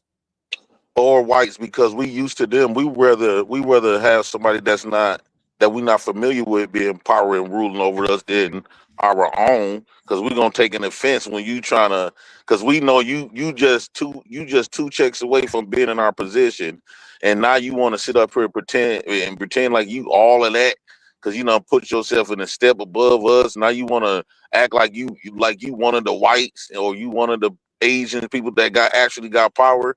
No, we got to humble you. Someone has coming up here, Urban 998. This is why blacks don't rent to other black folks. They do, but they only want Section 8. I have a buddy of mine. He's a black landlord. He only wants Section 8. I have another buddy. He's a landlord. He's actually African. He'll rent to blacks, but only by way of Airbnb. Someone says, why not Airbnb? Airbnb kind of forces you to, I think I've talked about Airbnb a lot on this channel. I don't think Airbnb is a good business model, particularly if you're in an area like where I am. I have a good buddy of mine. I should get him to document some of his problems. A lot of black people will book Airbnbs in the ghetto, sleep a night or two, and then complain and get their money back. JP, you probably are familiar with this kind of stuff right there. Yes, sir. And so yesterday, blacks have been doing this so long on Airbnb, getting money back from staying at this place, because the threat is, if you don't give me my money back, I'll just write you a 1-star review. And that's going to hurt you just as much. It probably hurt you more than just give me $25 back, give me $40 back, whatever. So he had a complaint yesterday. Hey, it's dusty in here or something. And he said, you know what? Just get out. I'll give you your money back right now. Just get out right now. Right. And it was a mixed couple, black guy, white woman, but they're booking in the ghetto. And so he was like, I don't even want any problems. And I think that's the way that people are approaching black people in terms of even Airbnb. This is the other day I showed a tweet from someone. It was a Facebook posting. It was in the Airbnb host community where someone asked, how can I avoid a certain demographic? And this is on Airbnb, and they're talking about black people, And I think the stuff that you were saying, again, if you extrapolate it out, a lot of black people think that way. That will tear your shit up. And see, I think a lot of times we know white people got money for attorneys. They got long history of money and stuff. They can afford to get you up out of there and stuff like that. We know that. So we know we ain't doing much damage to them. But when you see a black landlord, we know you don't got long history of money. You barely even had this. You kept $30,000 in your bank account for 3 months. You probably just built up your credit to a credit score of 620. got a loan. You can't even afford it really if the roof go damaged. And we know that. So when you be when the black landlord is trying to kick us out like you one of the whites, we finna fight against you. Now we know you ain't. You should be the last one to be be heartless against black folks, So how and long you know should you can't really afford to. so should the black landlord just not expect the money if the black person doesn't have it? As long as I owe you, you never broke. I get to when I get to you. But that that doesn't apply with the utilities, right? That Uh-huh. doesn't like you because the same person that doesn't pay their rent. This is what's so interesting, and this is very interesting about renters in general, but I would say blacks in particular. A black person would be behind on their rent and be demanding services. Why the internet off? Let me get the internet. Why the internet off? And you be like, wait a minute, what? Like, you bringing company over, using up all my utilities while not paying rent? It's just off-putting. See, I ain't never liked it living in the house with the landlord. Because me and the landlord, I know me and the landlord end up fighting because he gonna be all up in my business like you do. You be all up in their business. And just because they owe you and stuff, that don't give you the right to be in their business. But do you know what I was there for the other day? What CT show was about? Yeah, this fake maintenance. No, it wasn't. A black person, the black man that called me over, the one I showed you earlier, he says, I'll pay you he says, give me $225 and I'll move. That's him right there. Mm-hmm. I said, okay, you're behind on your rent. You need $225. I'll pay it to you, man. Just go. I'm tired of dealing with you. And so I get there, pay him the $225. He gets real aggressive almost immediately. And I said, well, go get your things at the basement. Show me you're ready to move, and I give you $225. He go gets a couple bags, whatever the hell he said he got. And then as soon as I send him $225, he said, I ain't moving. And you know what's more interesting about this? And look, that was a smart move on his behalf because you can't get the money back. But you know what's interesting about this? And this is what I'm saying. This is why I think it turned Lisa, my baby mama Lisa. He texted me the other day. Well, he Cash App requested from me, and I'll show it to you, $100. He said, send me $100. What? You just stole $225 from me. And now you're asking for $100? That's what turned Lisa. That's what made her say, maybe John Galt is right about blacks all along. Because this is so disgusting, what he's doing. And he got a woman, and Lisa's trying to put herself in the shoes of the woman. Who cares if you're right? This is what it is. Yeah, but I think from her standpoint, again, she wanted to look at blacks. JP, you ever know anybody had their gas cut off? Yeah. Miles was off not too long ago at my house. Right. I know people had their gas cut off. We probably had ours cut off when we were children, when I was a child. But Lisa had never known anyone that had their gas cut off. Imagine a black person not knowing someone that ever had their gas cut off. Oh, right? She bougie. Right. That'd be kind of foreign to you, right? And so yeah, she bougie. Right. And so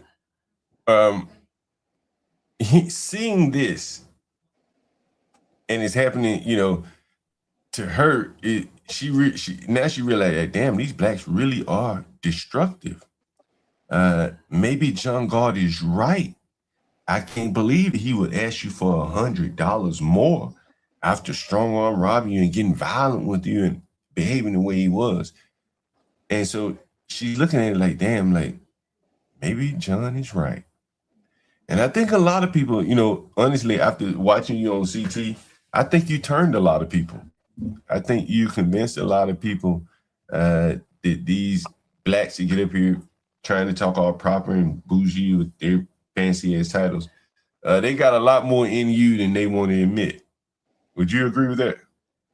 Yeah, I would agree with that. Yeah. Some of them ain't far from you. They're a loss of a job from being down where you are. I heard Nidish saying that he about to be homeless and he trying to soak up as many resources just like JP. I heard him say that out of his own mouth. And so He anyway, might trying to get some cash up, some sympathy well, some but he was sympathy also super chats. he probably so, but he's also trying to get government benefits. He said, you know, trying to get them to help him get into housing. And go ahead. Not him calling me a bitch for getting this type of stuff though. That's crazy. And See, I really be putting these people on game on how to get by. You know how many people that after I went to the food pantry and showed it, you know how many people that didn't even know about that? Now they going to the food pantry and saving money. Bro, I show so many times I get free food over here in the ghetto. You know, there are pros and cons in the ghetto. I think the cons are the people and their behavior. Because like what you talked about, again, if you extrapolate it away from yourself, I think a lot of blacks have that mentality. That they don't want to leave the place without getting some licks back on the landlord. And you know why? You know the main reason why? Why is that? Because most blacks is we used to the white man feeling sorry for us. And when you got black people that come from our woods and then get in the same position as them, you act like you don't want to give us that same sympathy. We love white guilt. White guilt keep us ahead. And this is why you have these government programs and they got resident rights. They got all types of stuff to help you pay your bills because white folks feel sorry for us. So we know we can get by with that.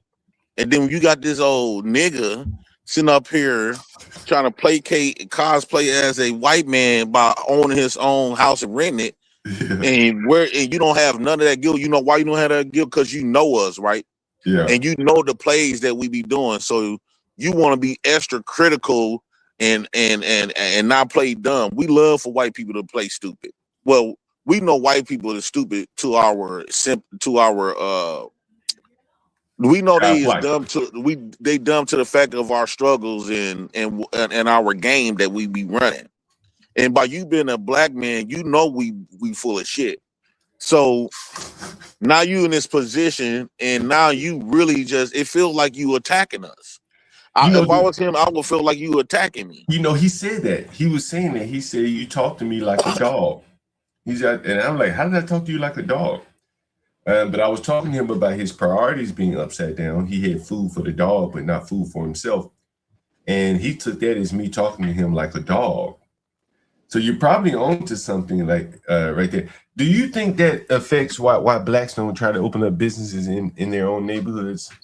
It's certain type of businesses you're supposed to open up. Like what? Like, okay. Like again, a hot dog cart. That's why I strategically chose like a hot dog cart or food truck because it's in and out. But I know once I come to the ghetto, my price is going to change. It's going to get lower. As long as I'm making 3 times what I pay for the meat, I'm good. My price is going to change. But if I go to the white neighborhoods, my price is going up. And I'm going to know that I'm going to get tips. In the black community, I know that they got EBT. So all the food that I'm serving is really, they can buy with their food stamps. Oh, yeah, I see what you're saying. Yeah. Hey, let me answer a couple of these questions here. You know, someone said you got to start checking credit. Let me show you this. You see this? In Washington, D.C., eviction records are sealed automatically under law. It automatically seals cases without a judgment for possession after 30 days and cases with a judgment after 3 years, and landlords are banned from discriminating based on these sealed records. Yep, that's how it is in Wisconsin. Right? You see that? After 3 years, it goes off your record. Mm-hmm. And because it's not the other landlord's business. There are other things that go along as well, like criminal records and stuff like that are shielded. So it makes it very difficult to rent a house and use their credit against them. So they depends on the other house that you lived previously, but it's easy to find. Like you use my uncle, I'm like, John, just say that I live in your house, even though I ain't never lived there ever. I'm gonna call you. I'm like, John, say that I lived in your house for. Matter of fact, John, I'm gonna need you because I'm trying to get a house in back home in Milwaukee, and I'm gonna need you to say that I lived in DC and I pay my rent and shit on time, I'll send you a couple of dollars. We talk about offline. I think you should consider renting the whole house and hold out for a good tenant. No. You know, I've explained that many times, and I'll go over it one more time real quickly. In my neighborhood, and I'm going to use JP for a fact, the rents are artificially high. I'll explain to you why. JP, you're gonna be blown by this. Look at this.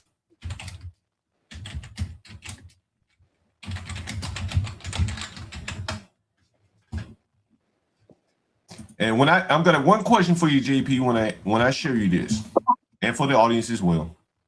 I got one question. And let me do this. Sorry. Go down a little bit. All right. I got one question for you guys. Where the hell is it? Oh, here it is. You see this on the screen, JP? Yeah. Whoa.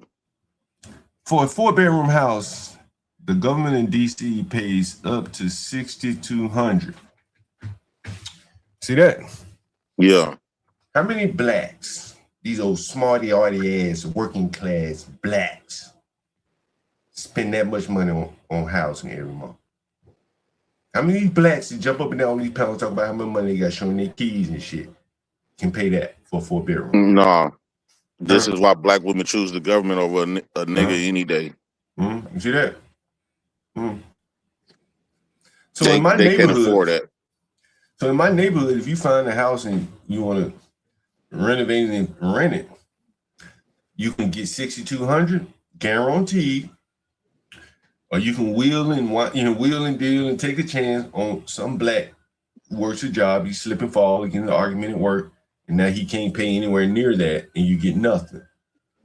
So in my neighborhood, the landlords that have houses for rent, they're going for that big top dollar number with that $6,200, $7,100. That's what my buddy Philippe did.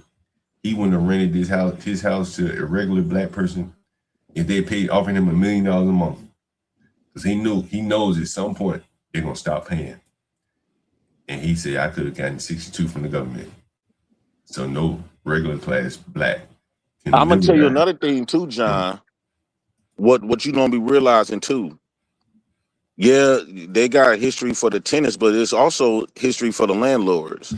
So if word get around the street that you don't have multiple tenants, like you can't never have tenants consistently, a lot of us gonna say, no, we ain't renting from John. Like John is somehow, it's not always the tenant's fault. And somehow, like, by you not keeping people that are living there for a long time, it shows that something that you ain't doing right. Man, I'm gonna tell you, JP, I'm gonna be honest with you. How many jobs you done had in the last 2 years? Well, the last 2 years, I ain't had many jobs, like 1 or 2.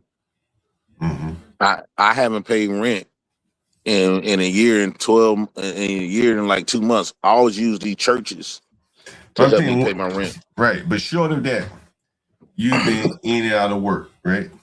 Yeah. Most of these blacks are in and out of work.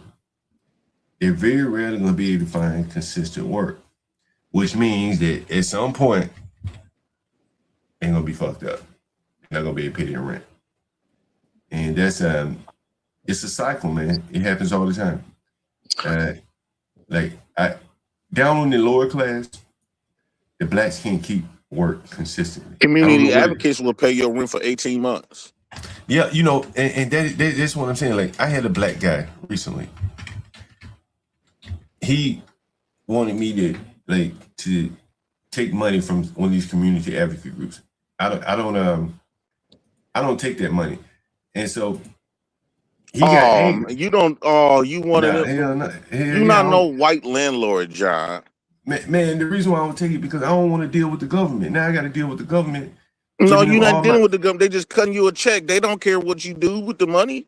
But that money, you have to fit the same criteria short of an inspection as Section 8. Not with community advocates. Community advocates is not going to be doing the researches. That's Section 8 and stuff going to do all that. Community advocates is not going to be sitting up here and had to investigate your house and stuff. No, that's just for the tenant. That's what I'm saying. Now they didn't do an inspection, but they needed a deed and this and that. And I'm like, bro, like everybody else just paying me straight. Because they need to know who they need to know. They ain't trying to, because a lot of us done burnt community advocates. Right. I done had a community advocate send my cousin them plenty money. Mm-hmm. And then we just split the proceeds. So that's why they just want to see the deeds to see you are a real tenant and you really finna let them move in. Outside of that, that's the reason why, because us niggas, we done burnt that. You know, I got a comment up on the channel, and it kind of goes along with what you're saying. Someone says, I don't understand why these YouTube ninjas have a problem with you when Anger Man is worse than you, the way he be denigrating district. You know, I commented on this a while back. A while back, you may not have been on the channel, watching the channel, but I kept saying, man, there's a big difference. And one time, JP, you remember that JP, it was me and you and Easy and Anger Man. It may be it was on Anger Man's channel, it was on Easy's channel. And again, like, we on both sides of we on two different sides of the table, tenant, landlord type situation. And then I think Easy and Anger Man on two different sides of the table as us. Like, we kind of in the streets and shit, right? You know what I mean? Like, they on YouTube, we kind of in the streets. And you know, and with my position, I'm kind of in the ghetto in the streets. You are a ghetto personification in the streets. And you bask in it, you know, and one could say I kind of bask in the ghetto-ness in my neighborhood. I ain't trying to move to the suburbs like Izzy is done. Izzy lives in a primarily white area. I know because I grew up 60 miles from there. It was always a white area. When I was growing up, it was 90% white. That's where Izzy lives, Hoover, Alabama. Now it's about 60, 70% white, but it's still very white. But he tries to hang on to he lives in a black neighborhood. And, you know, it's very interesting. Here's a Angry Man right here. Listen to Angry Man. This is what I was talking about. This is what I was trying my best to explain to Izzy Bands that day. It don't matter how many good black people because they do shit like this. I'm pretty sure this dude right here is a guy that just has a regular job. He probably got a family. He probably just a normal dude. But look at what he co-signing. So what difference do it make? What difference? Let's say, for argument's sake, that 50% of the black community was good, well-to-do, law-abiding citizens with families and just normal. And then the other 50% was ghetto-ass hood niggas. What difference would it make if you got 50% good black people if the good black people co-sign the 50% of the niggas that ain't got no damn sense? That's Anger Man. But Anger Man has said some very interesting things that y'all know what you think about Anger Man. But you have some thoughts about Anger Man. Here's another one. Listen to this. And the reason they don't know it is because of how erratic and how disorganized our family structures are now. If you've ever bred dogs, here's one thing you know for a fact. If you inbreed those dogs, you can get two results. You can get the result that's bad, which is genetic defects and all of that shit, or you can get the other result, which is inbreeding makes them meaner and crazy because the bloodline is too close together. I don't care what nobody's saying. I believe the same thing happens because, see, this is what people believe. People believe that every time human beings inbreed, it's always going to end up with some mental defects or some sort of deformity. It doesn't always do that. Sometimes the baby will come out with no deformities, no problems whatsoever. They'll seem normal, but their temperament will be different. Their temperament will be bad. You feel me? I don't care what nobody say. I believe that's something that as a group, a lot of us are suffering from, and we just don't know it. Oof.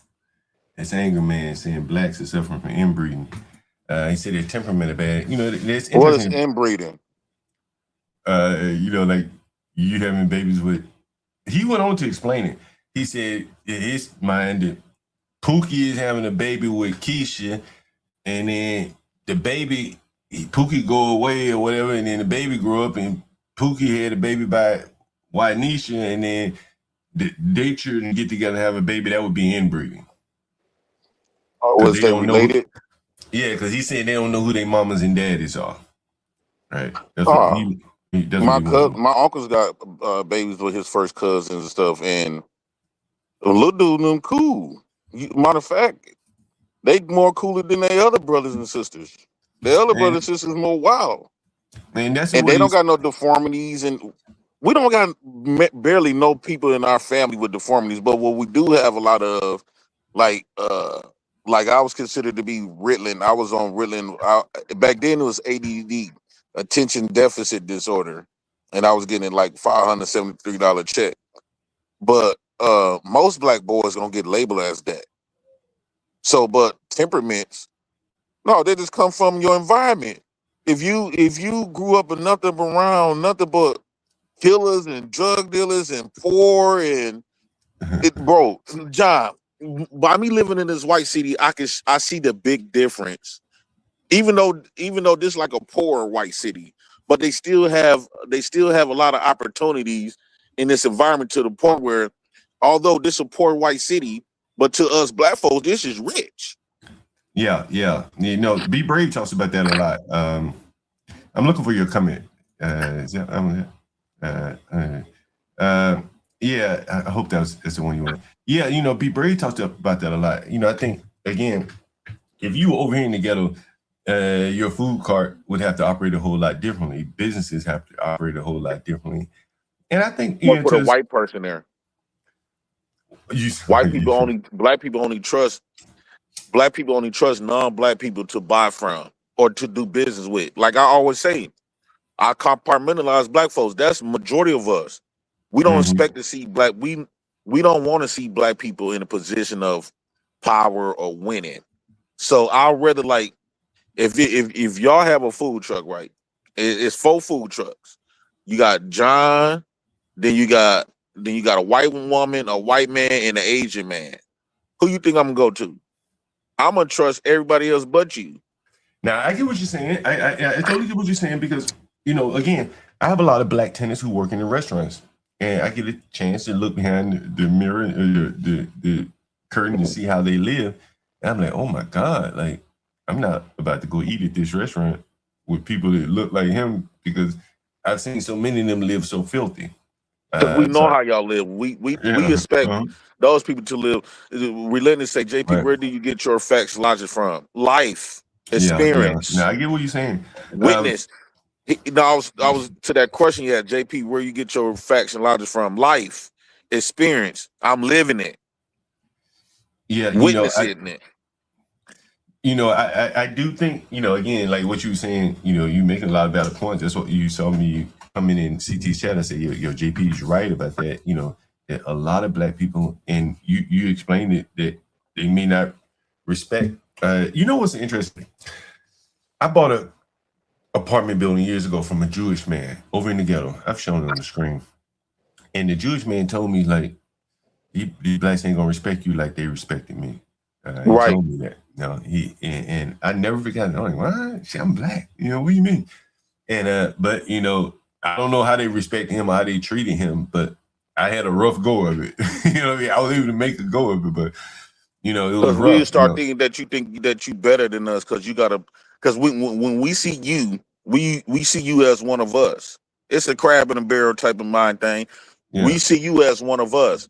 And then when you start trying to play like you, whites, we're not used to seeing black people in a position of power.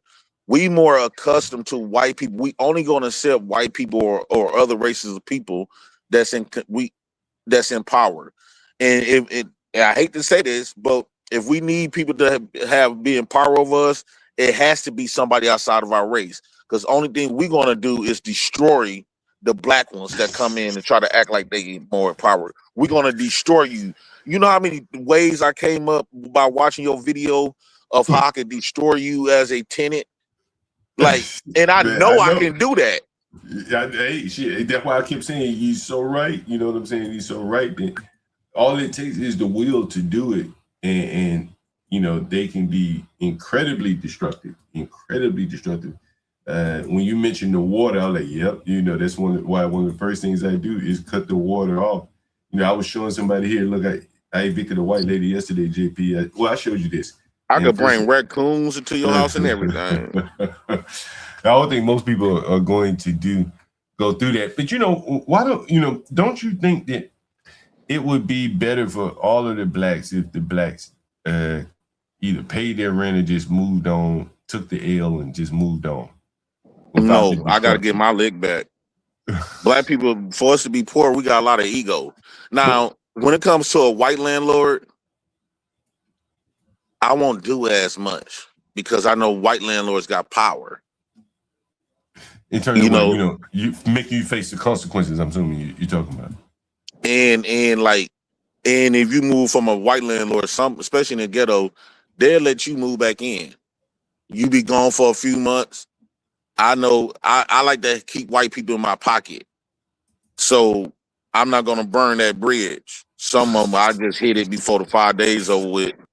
I just leave, and you know what I'm saying?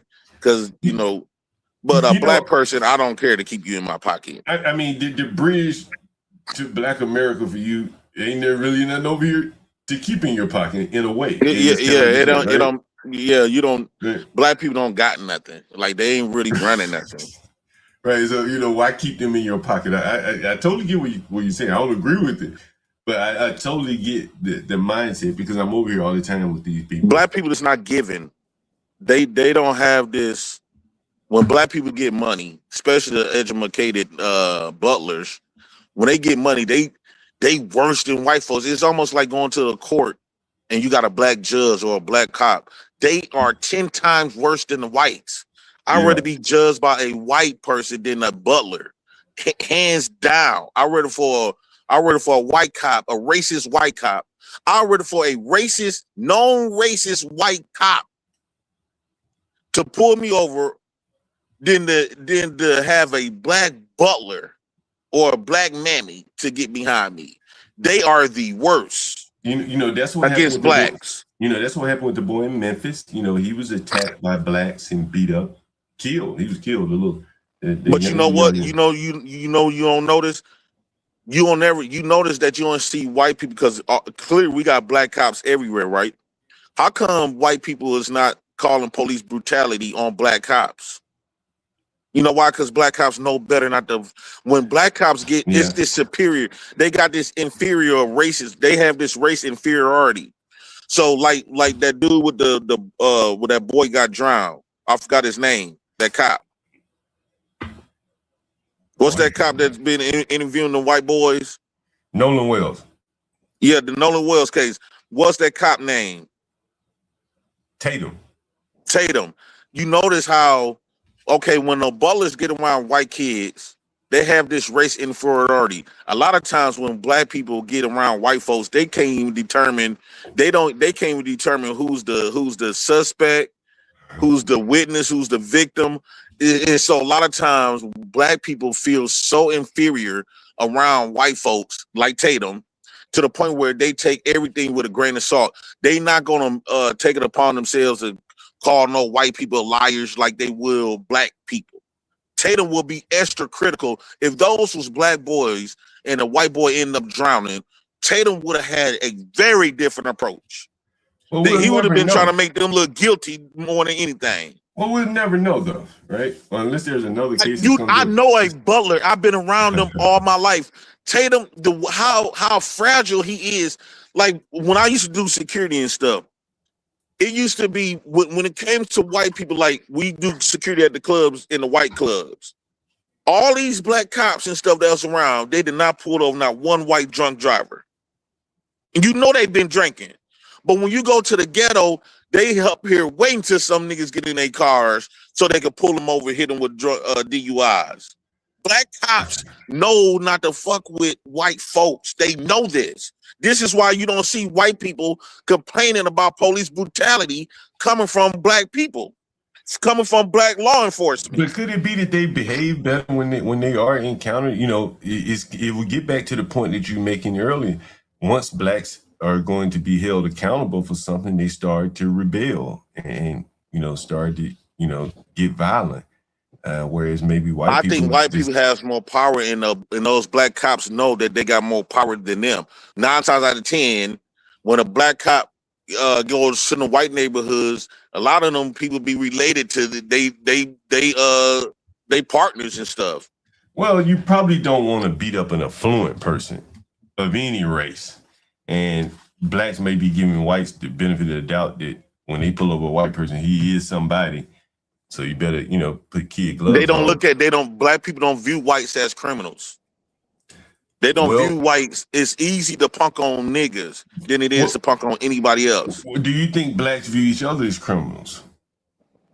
Well, shit, you know he is. But I think that we was raised to be criminals. I didn't realize I live a criminal lifestyle my whole entire life until I got outside of the box of criminality. Once I moved out of like Milwaukee, and I see how these white folks hold you accountable up here for everything you do.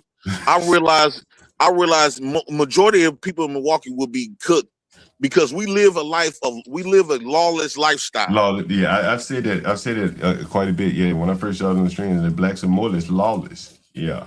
No, I agree with you on that. Even like, for example, you do it too. You don't realize it. The mere fact that you come up here on a public stream talking about you buy food stamps, that's fraudulent. Yeah, that's probably why I ain't never say I bought food stamps. You know what I'm saying? People sell them. Yeah, I know people sell them. But you can do time for a lot of stuff. It's a lot of stuff. I was raised to be criminal activity, like everything. When it comes to violence, when it comes to like, I was always told if somebody owe you this one $100 was actually worth something. They said I was taught that if somebody steal $100 from you, that's when you got the right to kill them. You got the right to shoot them. If somebody owe you $100. And now that I'm making $100, I'm not finna shoot nobody over no $100. That's not worth it. But it's a lot of black folks in Milwaukee believe if you steal $1,000 from them, you a dead man. Yeah.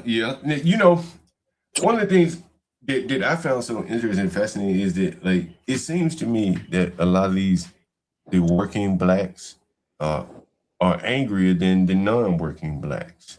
Yeah. The ones that are trying to make a go of it. The one that's down at the bottom and accepting of his fate. What the hell you got to be mad at? But a lot of these blacks that are trying to work, it just doesn't seem to be working for them. And the Mexicans, who I think are their closest competition, are just lapping them time and time again. And I think that's where some of the frustration comes at. Like, they're just lashing out at anybody. Their landlord, be he black or white, it could be degrees to it. But I think that's like the origin of it. It's just overall frustration. Well, yeah. Like what do you think about all these black men up on the channel that you see? And if we assume that's a representative sample, right? There's some rich ones, some poor ones. But a lot of them, as you call them, butlers and stuff like that, do you think they're happy with their lives? Absolutely not. You think they're happy getting up doing what they're doing every day? No, they feel like a slave. Right, and they're probably not making a lot of money. And you remember that guy, General Dave? At one point, I know he was unemployed for a while. Most of these people can't live unemployed for a long time. And that kind of pressure, and I was reading some of his comments in the chat, will make you just want to tear it all down. If it ain't working for you, what interest do you have in building it up? Right. That just doesn't make sense. And here's the thing with a working man, because at the end of the day, men do this stuff to get a woman, to maintain a woman. Yeah. And here's the thing. Not only that they do it for themselves, but to maintain their family. Here's the thing. A working man do not make good husbands. Why? You don't think so? Because one thing, no, they don't. Because one thing women desire from a man is time. They want to be around their man. Attention, good fucking. So when you got a man that's working 12 hours out the day, right? 5 to 6 days a week. Because these dudes be bragging how they working 5 to 6 days a week, right? Yeah. Now, when they come home, 12 hours a day, they come home, they not finna be energetic. They gonna be tired. 5, 6 days out the week. So Sunday is when she probably get the best fucking day he can give you, right? So he's not gonna be able in the mood. Most working men is not in the mood to satisfy his family. He's not gonna be active with the kids because he's sleepy. Although the bills is paid, but what's more important is his presence. What's more important is his time, and he's not able to do that. So this is why a lot of women will leave a working man alone. That's why these women say they rather have a man that's rich already, so she can mainly spend time. Because a man that always got to go to work. So when you tell a woman that you working all of these hours, you really frighten her, because at the end of the day, she know that she ain't gonna have much of you or the family. So that's why they come home to us niggas that barely even working. We sell a little dope here and there. You know what I'm saying? And the dope dealer's always home, and he's still making the money to keep the bills paid. At least the lights on. I don't know how much the sex comes down to. I can't really say. The sex matter. These women, they be want to get desired, and so when you always gone, and your woman is on this, she's still at home. So let's say you make enough money to keep her at home. But hold on. Most of these men, he's talking about women and stuff on these panels. They're not making a whole bunch of money just keeping them away from home that often, unless they're truck drivers or something like that. Most of these men, are working 40 hours and coming back home. Let's just be honest. Hell, most of the cases, their wife working too, because they ain't making enough money to keep the wife at home.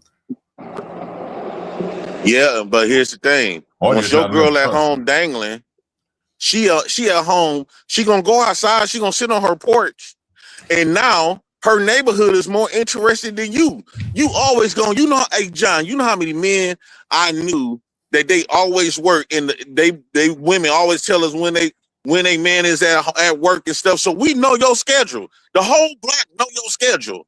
And guess what? Women is attracted to entertainment, excitement. So while you at work, it's a lot of shit going on in the ghetto. Before you know it, this is where women say we have grown apart, because now she got so involved in the streets while you at work. You didn't realize you was losing your whole family. Now your kids is more familiar with the niggas on the block than you is, because you always gone. Well, and there may be some truth to that, in that, in the ghetto, a lot of these men do have a lot of time. Hey, baby, they hollering at women as they're walking their children to school. I got some video of that yesterday. A single black woman, not that attractive, but, she's thick and all that. Some black man immediately walked up to her on the bus and started talking to her. They got time to, shoot their shot over and over and over. And hell, they're shooting their shot all the time. So they're getting probably better at it than most men who are all working. There may be something to that. I'm not quite sure. And you barely even fucking her good. So do you think these women, just because a woman chose you, just because a woman bought this car, that don't mean she won't drive them other cars. So we looking at a man just like we view women as a car. That's how women view us. Just because she bought this Mercedes, let's say you the Mercedes, that don't mean she won't drive a Chevy. Yes, the Mercedes is the ideal choice, but they real comfortable with a Chevy as long as that motherfucker get them to point A to point B. And that's how women view men. Yeah, the ideal man is to have the rich man or the wealthy man. But she don't mind getting her a hood nigga that get her from point A to point B. And this motherfucker give her a good dick. I guess, it all depends on what she's looking for and what the men in her circle can offer her. All women want good dick. I think probably the older they get, the less that becomes as important. Well, as they get old, they no more desire. They can't have no more kids. Their titties is mopping and sweeping the floor. So at that point, they done anyway. I wanted to ask you one more question. Why do you think and it's back to the rent again?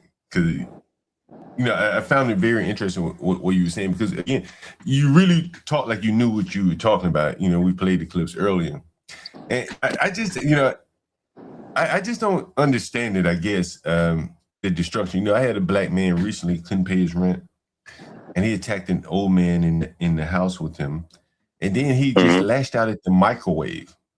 I'm glad it was the microwave and wasn't something else. but he just lashed out at the microwave and tore off the microwave door in anger as he was moving out. And in his room, he splashed juice all over the wall. I mean, it's petty relatives to some of the things you describe, and I'll take that all day. But I just don't understand the mindset. If you want to speak to that a little more, you can. Well, it's all about making you get this. If you want this rent money, I'm gonna make you pay for this rent money. So you're not finna, bro. By you being a black landlord and you evict me, I'm gonna make you pay. Let's say if I owe you $500. By the time I get done finished with your ass, you're gonna regret that you kicked me off for $500 because now you're gonna be coming out of thousands. But do you think that in many cases you should just recognize maybe you can't afford it? Well, most times black folks can't afford none of this stuff. This is not our system. Capitalism and how the way America's set up, this is not what we used to. I mean, we forced to operate within this cult. All this stuff is a cult that black people didn't have no parts or don't have no ownership. Black people don't own none of these businesses. Black people don't own none of this system. So it's not a shocking that black people going to be in a more of a disadvantage than everybody else because this whole system is predicated. When you look at the advertisement, the marketing, it's not marketed to black folks. It's marketed to white folks, Asian folks, and stuff like that. So you already know by that logic, if we're going to automatically be in a disadvantage of everything that's how this whole system is ran. So it's quite understandable to see black folks in a lower disadvantage than any other race. When a white kid see this situation, he see himself in these systems. He have something to inspire and something to be motivated in. Why? Because the system represents him. The system represents him. The system do not represent us, and we do not benefit for real. As far as like being in ownership of the system or, making rules or really benefiting from it. And that's why black folks do what we do, because we feel like we already getting put in a system that we already get put in a position that we do not benefit in, or it's almost like going and living in somebody else's house. That's the position that black people are in America. It's like going in, living in your basement. Yes, you living in with these white folks, but these white kids got a bedroom. These white kids is on the lease. You just living in, you just a friend, and you got white people feeling sorry for you. And they got you living in the basement. So yes, so now when you done got us comfortable in living in your house, and now you kicking us out because this system is not designed for us. I'm saying the whole capitalism, money, jobs, all that, housing, all of that. You kicking us out. So yeah, I'm gonna burn this motherfucker down.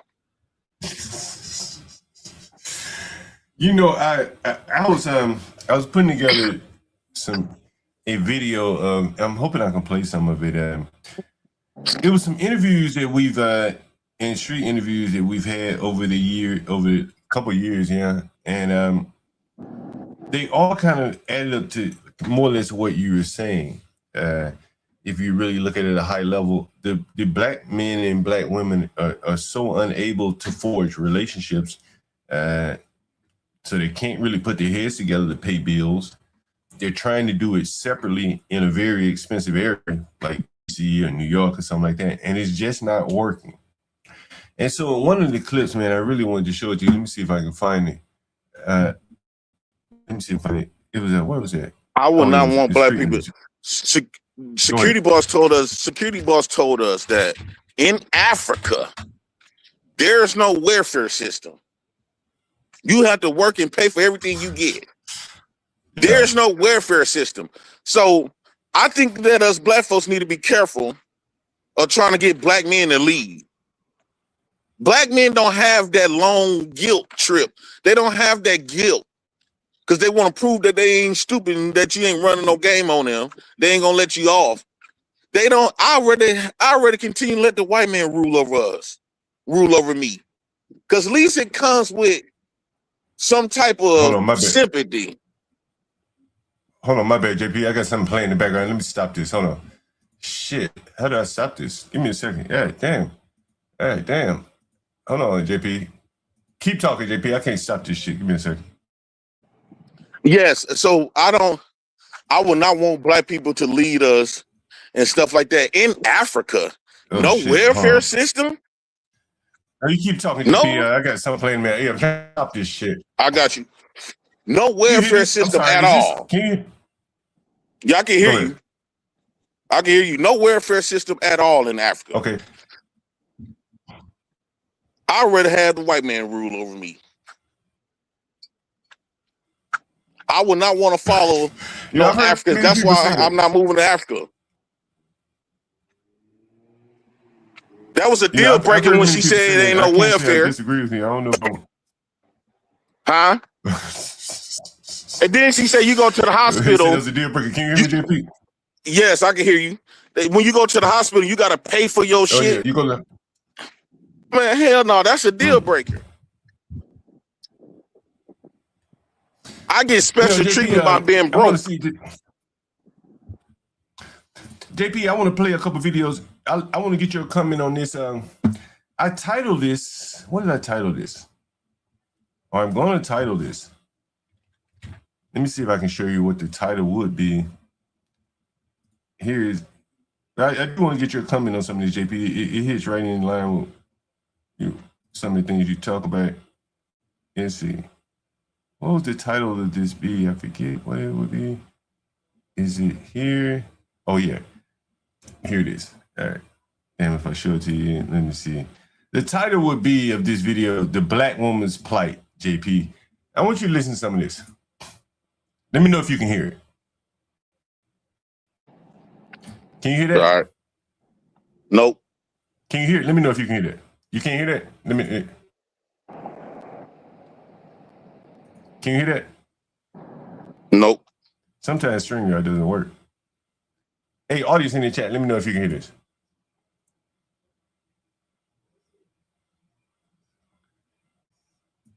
Let me know in the chat. Can you hear that? You can't hear it though, JP, right?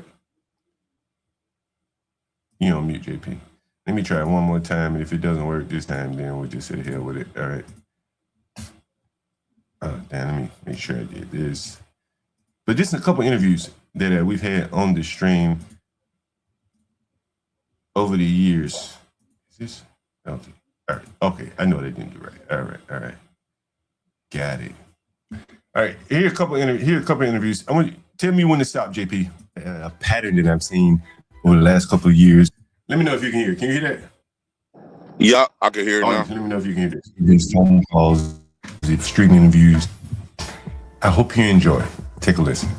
Right, because you come back home, then what? I wasn't receiving SSI no more because I was incarcerated. So okay, your mom for SSI. And she sent me. I know you were tight. And she sent me to my dad because she wasn't getting no money from me. So she said, "You ain't bringing no money in here. You got to get." Oh my God. So what do you think about your mother, man? Honestly, your feel. I know it's your mother, but just give me the straight. I love her, but I don't like her. That's my mother. Yeah, like I love her, but I don't like her, and I want to stay far away from her.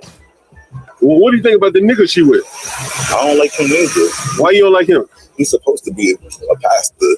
This nigga did 20 years. Like this nigga ain't no damn pastor. He came over me with a knife talking about I'll go back to jail. And she got shot the day that he came and shot her. I told her that it was a trick. What you mean you told her it was a trick? Yes, I was 5 years old. I don't know what I was talking about, but I listened to conversations. I heard bell rang, and I heard who it was. It was my brother's girlfriend. And my brother didn't come over for a few days. Before he, my older cousin telling my brother not to do nothing like that because that's his mother. So like listening. So when that day came and somebody rang the bell, it was just me and my mom there all day. I said, "Mom, it's a trick." She said, "What you mean it's a trick?" She laughed at me and opened the door. My brother come around the hallway, and his girl in front of the door. He come around the hallway like, we're going.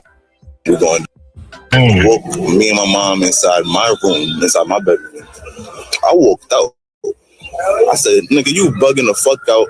I'm leaving. I'm going to watch cartoons. I went and sat in front of the house phone. I know 911. I sat right in front of the phone, looking at the TV. He like, go back in the room. I'm like, no, watching TV.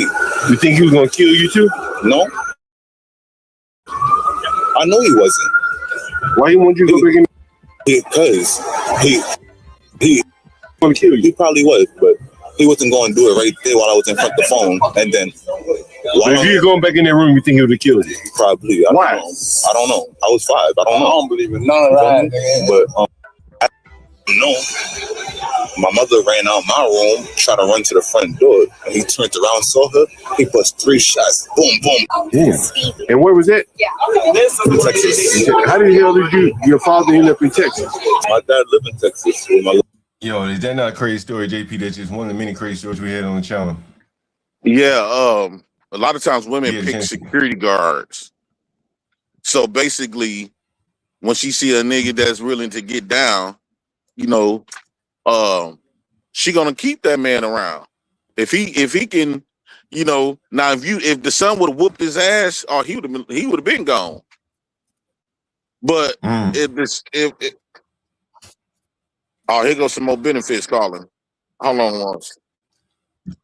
All right, I'm playing this other video. This is another lady. This was from Brooklyn, same You spot. working with this establishment here? No, we just we drink at this establishment quite a bit. Okay. But no, we're not working with them right now. We just podcasting. Man on the street. So yeah. I'm a tell us about yourself. producer from Brick. I have a bi-weekly show. The name of it is called Resiliency. Resiliency. Get crack. Put that in the chat. It's a YouTube stream. No, it's streamed live on channel 68, 78, Optimum, and Verizon. In the New York area. All right. It's actually worldwide. It's Oh, really? global. Okay. So I've been writing books. I wrote 3 books. They're nonfiction. What's the name of your books? The first one is called Loving Him and Losing Me. The second one is called Brave Road, which is a conversation between just me and God. And the other one is called My Grief and Heart, which is all based on true events. But this one is based on the murder of my son. And I turned tragedy into triumph. And I put in part the perpetrator getting caught after he Facebooked me confessing to killing my son. Wait, so he Facebooked you confessing to killing your son? Well, this is what happened. I made a fake page, right? Because I didn't know the guy. You made a fake page, finally befriended me, and he committed to killing my son. He didn't know he was talking to the mother of the man he had just murdered. Oh, shit. So now that made me a witness in my own son's murder trial because now I have evidence. Right. So I sent it to the DA, and he got life indefinitely for malice murder. Now, where did this murder happen? In Georgia. My son moved out. He graduated in 2007. He became a phlebotomist after doing the chef for so long. He got tired of it. So 2009, he moved to Georgia. He bought a house, raising his daughter. In 2011. Now, what were the circumstances surrounding? I don't know. I know that he was living in my son's house, and more than likely, Wayne was living in your son's house. he was living in my son's house. And so he was renting a son from your son. He wasn't renting anything. But he was living there. allowing him to live there because Okay. he didn't have a job. He didn't have a job. He was pretty much homeless. He just came from out of jail. I didn't even know that. And he's from the New York area? And he lived in Philly. Okay, so So my son allowed him to live in his house. He Right. needs my son's granddaughter's calling you uncle. Oh. So they had some type of relationship. I never met the guy. You never met him. That was my son's girlfriend's brother. And whatever took place, altercation happened, and he stabbed my son. So my books, motivation, encouragement through tragedies, right? Because a lot of people didn't live through their children getting murdered. I know a young lady, her son got killed. She committed suicide. Yeah. So I am so grateful that God gave me the strength, right, to get through and help somebody else. So my books aren't based on what Cynthia did. It's based on what God did in my life, right? Her anniversary just passed, July 31st. It made 13 years. And, to move on. I'm sorry for your loss. Thank you so much. So I'm here. I live at the block for like almost years now. So I'm here. I hope I retire like 3 to 4. I don't know. I'll see. Yeah. I'm too energetic. If I retire, what I'm going to do? What I are don't you want gonna this do? new Yeah. house in Philly or down south and just sit on the couch and drink tea. That's not who I am. Yeah. So I don't know. I'll see. Whatever God has for me, right? Yeah. That's for a little bit of money neither. Because then you be broke. Then you be like, what? After work. Where are your grandkids? 2 or 3 of them actually in Georgia, and 2 of them are here. Now, let me ask you this. So you said the girlfriend's brother committed the crime, right? Correct. And did your son have children by the girlfriend? No. Okay, Thank God. Are you still in contact with the girlfriend? No. Yeah. Do you think she had anything to do with it? Did they put her in prison? For like 30 days. So it was like, okay, well, just holding you for informational purposes. But of course, she ain't confessed to anything. Now, why do you think she had some? First of all, she normally would call. We have a conversation. We talk. During this traffic, you never called. You didn't call anybody. Wait, she never called you after you murdered. You never called me to say. You have Cash App, ma'am? Yeah, Cash App. That was that one. I think it's a difference with black and brown people cheating. I want to go back to your first question. I think it's a difference, especially for black men. What's the difference? I'm a black man that's been all around the world, and I dated. I don't date white. I don't date nothing outside of black and Latino. And I think black women don't got to the point where they don't became a little too rough. They're not as delicate, man. What do you mean by that? They just not as delicate. They're not as soft. They're not as feminine. It's like some of that old school stuff that I noticed my grandparents got. Black women are lost, and if you wanna feel that again, you gotta get a Spanish woman now. Like I'm not saying they better. I just feel like they're a little softer, a little more delicate. I don't want to say too much and start talking too much and babbling too much about that. Hello? Hello, sir. Yes. How you doing? I don't know what's going on. Say, well, what's going on? Is the black lady still causing the problem?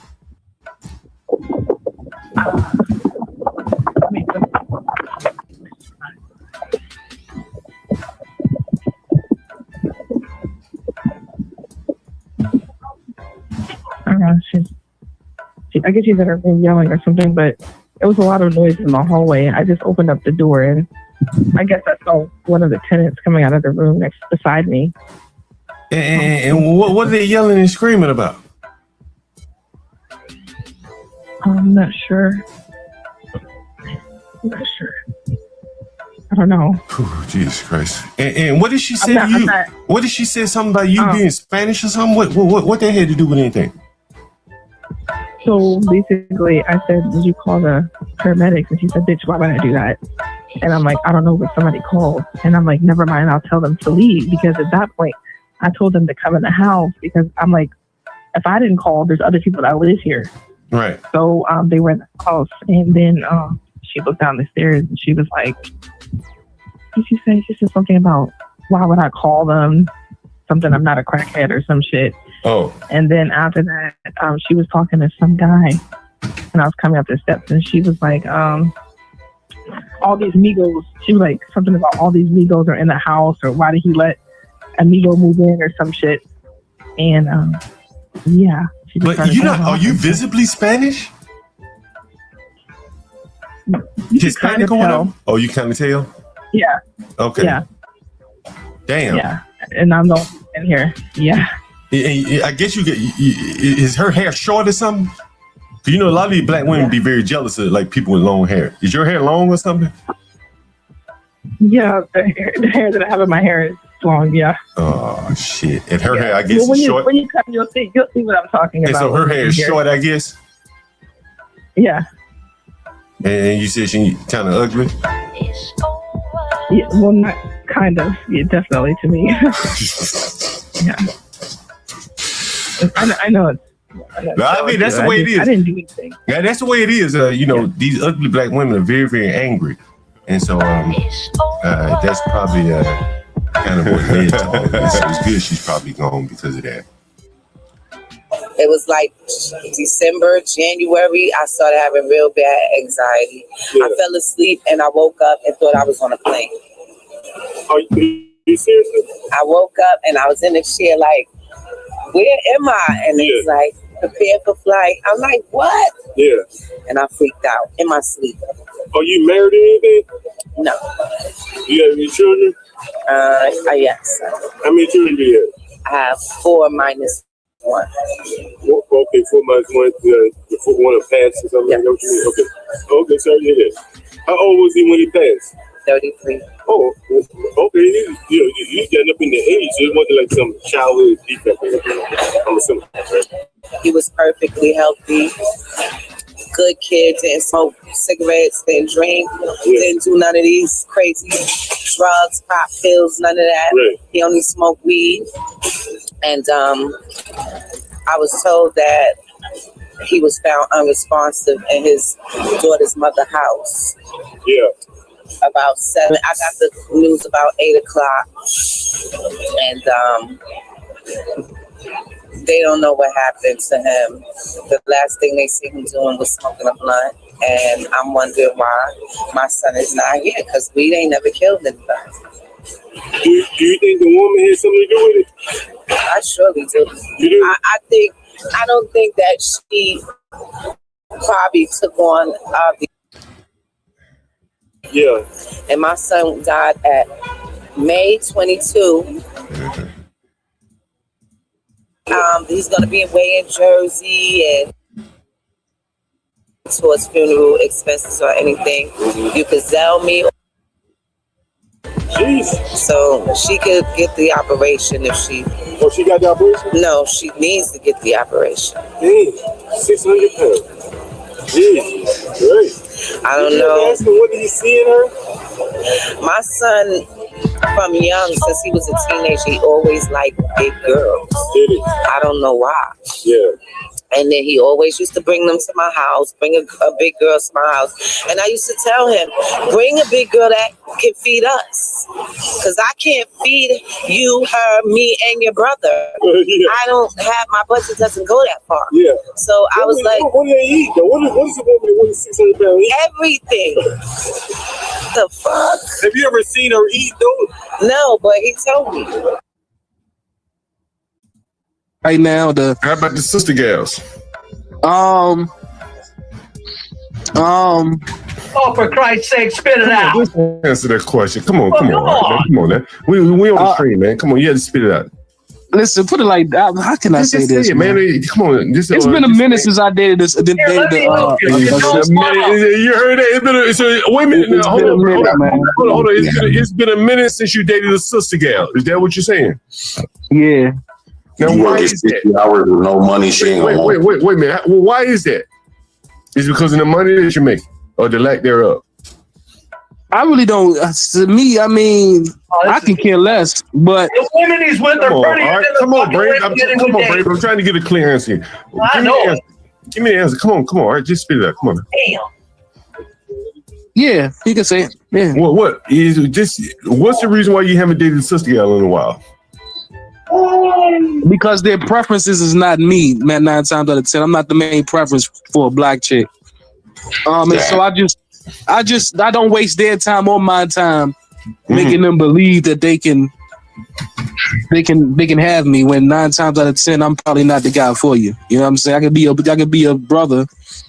I can look out for you, make sure you know what I'm saying, you safe and you get home nice and you know what I'm saying, and that nature. But no, I don't even waste their time when it comes to. Do you find them attractive? No, it doesn't. Come on, Brady. Look at this, Brady. Do you find them attractive? God damn it. The ones that like me, yeah, I find them attractive. But the ones that I just want to, have fun with, it's just a moment in time. Like I'm not really stuck on. You don't see yourself building anything with a sister gal. Not in the city, John. Now listen, demographics and social circles. Listen, down south is a different story too, John. If I met a sister girl down south, it's just always been them women are more understanding from my perspective. They're more nurturing. You know what I'm saying? They see the potential, but they also know what they're working with as well. But I don't really ask for much. Right now, you're not entertaining the sister gals. Is that correct? Is that fair? That's fair to say. How long has that been? Oh, it's probably been Shit, it's probably been over 10 plus years. I ain't gonna sit up here and lie to you. Yeah. You haven't even had sex with a sister yet. Nah, not in 10. Nah.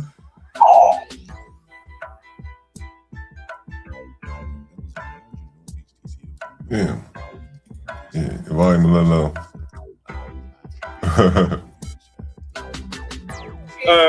I'm John Galt, the urban landlord. This is Rob's girl, right? Rob, and so that's your mic right there. You can talk into that mic. My name is Jasmine. Jasmine. Jasmine. Yeah. And where you from, Jasmine? New Jersey. Did you come down here? Did you come down here for Howard University? How did you end up down here? Event planning. What kind of events do you plan? Conferences mostly. Who do you plan those conferences for? Who do I plan at the Ronald Reagan building? Downtown, it's like I don't like to tell people it's that. like 13th Street or something like that. Downtown, right? Yeah, Mhm. 14th Street, yeah. Mhm. I don't tell people that because I'm black. Well, you don't like Ronald Reagan? Do you? How long you been here? 2 years. Oh, okay. You used to be Chocolate City when I first moved here. Yeah. I'm trying. So what brought you to Nomad tonight? Just trying to have a good time. I went to the baseball game. Oh, okay. You went to the next game. Okay, I passed right down there on my I way here. went to the baseball game and it's cool. So I just wanted to see what else was around. Yeah, to get time. So you decided to come over here on 8th Street. Yeah. You ain't go to any bars over there on next? We did. Yeah. We did. It was mostly. Mostly white people. Yeah. I knew what you were talking about. So I said, we got to relocate. You want to come over to 8th Street? Yeah. Do you live in DC or Maryland? By the way. Maryland. Well, what part of Maryland? Rockville. Damn, you got a long way. You got a long way to go when you leave here. But I work in DC. Damn. So, why do you live all the way out there? You like living out there? You don't like living out there. Do you really? I thought about living in DC, but There ain't no black people in Rockville like that. it's black people in Rockville. Ain't no black people like that. It's a handful. A couple of us. A couple of who you look? Yeah. Cool. Yeah. I like the quiet though. All What right. brought you to DC? Oh, sweet young lady. A sweet young lady. Yeah, Are you married? I have. Okay, what do you think about the DNC? The DNC? You riding with Kamala or what? Yeah, I'm running with Kamala. Okay, there you go. I don't have no shame in that. Hmm? I don't have no shame in that. No, ain't no shame in that. No, that's why we did that shit. I voted for Kamala. Kamala Harris. Kamala Harris, absolutely. You know you're supposed to say Kamala. Kamala. Sorry. Yeah, you know, I just want you to get it right now. I don't want to be correct me every time. Now, I voted for Kamala. Did you like Biden? Did I like Biden? He was okay. It was okay. I would have voted for him if he didn't drop out. I would have voted for him. Yeah. Mhm. It wasn't the way I was going the other way. Okay, that's fine. Personally. John, ask if she thinks Kamala is black. Yes, I think Kamala is black. Someone said you think okay. She said But I yes. don't have to think that. That's what she is. Did you? Let me ask you, did you go to college? Went to school for criminal justice. Hey, John, ask her how's dating in DC. Oh, they say she's not black. Well, if that's what you feel, You can't. Hey, I someone want to know. that way. Someone wants to know how is I don't dating. care if she was green. Someone wants to know how is dating in DC. Trash. Okay, so why is it trash? Dating in DC is trash. Why? You tell me. I don't think it's just DC. I think everywhere it's just not. The men ain't hitting. Why aren't they hitting? Why aren't they hitting? I don't think that men. I don't think we're equally yoked. Explain that to me. In career, education, where we want to go in life, like it's just such a difference. Like I feel like we're always trying to succeed and be in a different place than we are, and men are comfortable where they are. Not all men. So you found the men that you try to date, you be like you're ahead of them professionally. Like I feel like I'm always ahead of the men that try to date me. Mm. So I don't feel like it's ever. But a lot of men are doing well here, though, right? I'm sorry you feel that way. I'm gonna turn the camera around because she over here driving the conversation. I'm reading They just talking shit in the audience, you know. I mean, everybody, but I feel like equally yoked is very important. Mhm. Spiritually, career-wise, emotionally, like. So mentally. what has been the issue? The men don't make a lot of money for you. I mean, money is one thing. But it's So, also like the last man you dated, tell us. mentally and emotionally, it's a big thing. The last man you was dating, tell us about it. The what? The last guy you were dating, tell us about it. This is it. I don't even remember. Plight video. Do I prefer race or compilation of videos ethnicity? here. No. I mean, yes. I can't even lie. She, y'all, why you laughing? She, you lying like a motherfucker. Say no, but the answer is yes. So you prefer black men? I'm assuming. Yeah. I'm not gonna 100% discriminate, but You will 99% discriminate. yeah, I like what I like. Ain't nothing wrong with that. Yeah, it's nothing wrong with that. And you know, every now and then I see a white man that's like, oh, he's attractive, but You ever dated a white man before? no, How about Hispanic man? Asian, You dated Asian man? very briefly. Well, what was he? Was he like Vietnamese or Korean or what? I don't remember. It was a long time ago. Yeah, okay. It was a long time ago. But Hey John, ask her if she on any dating apps. something about knowing your people knowing you. He was madly in love with you. I don't think marriage is the answer. What do you mean by that? I don't think that's the only answer. I think that I can live my life. I think that I can do the things that I want to do without being married and still be accomplished and successful. Do you have Somebody's looking for Rock Shoot. Who's that? He's just a chat guy. Hey, do you have any children? Children? Yeah. No, I don't have any children. My co-host wants to know.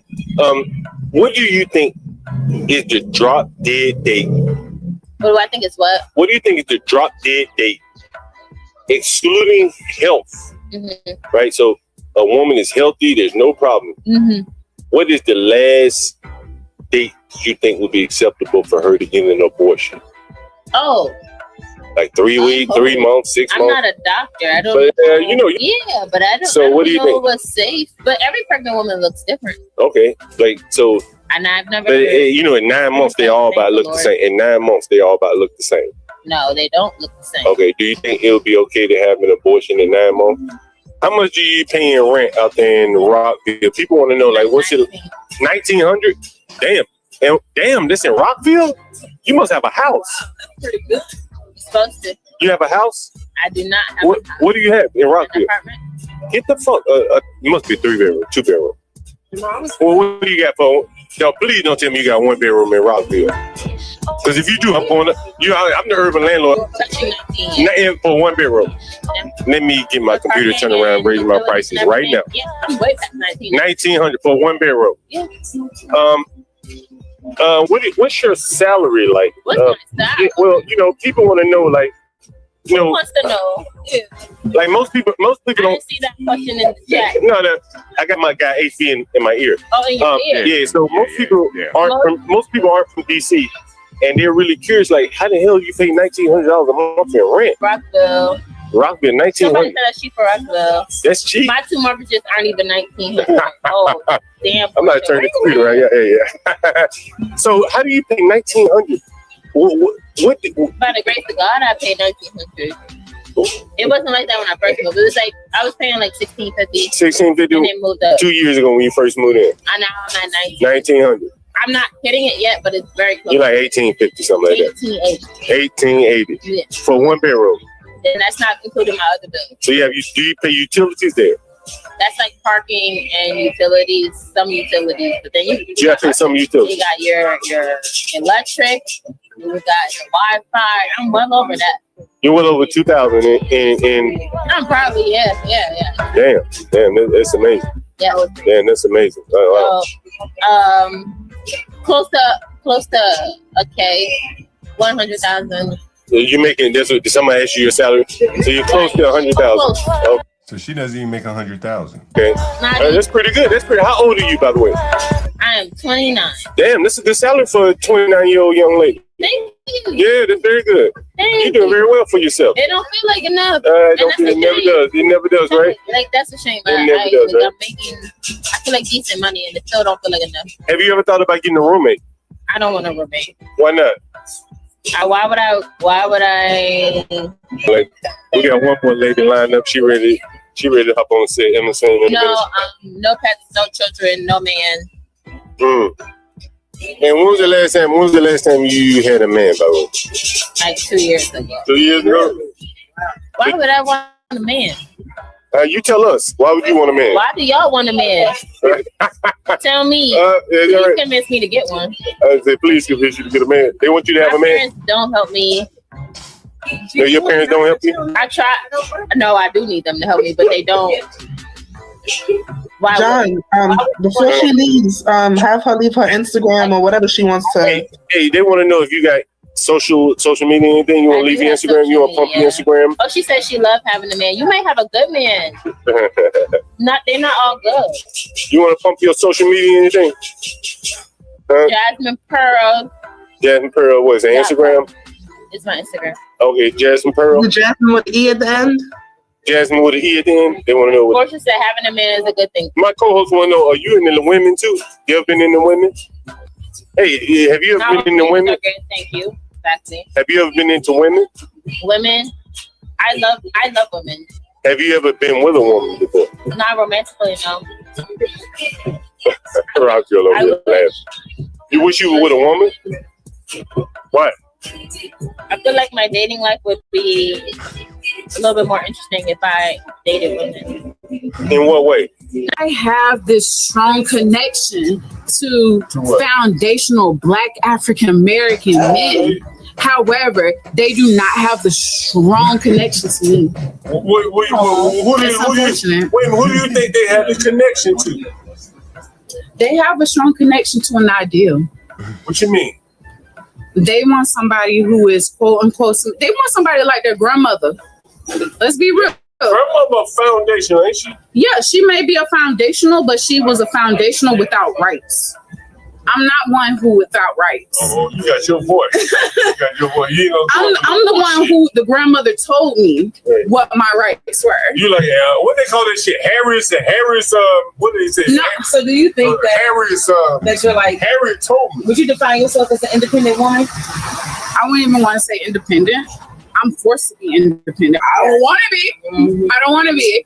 Because what do you mean you don't want to be? I don't want to be. You want to live off a nigga? No, fuck a living off a nigga. No, it's not. It's not living off of. It's let her. Before I get you, I'm gonna ask you this question to yourself. Why do we not ask?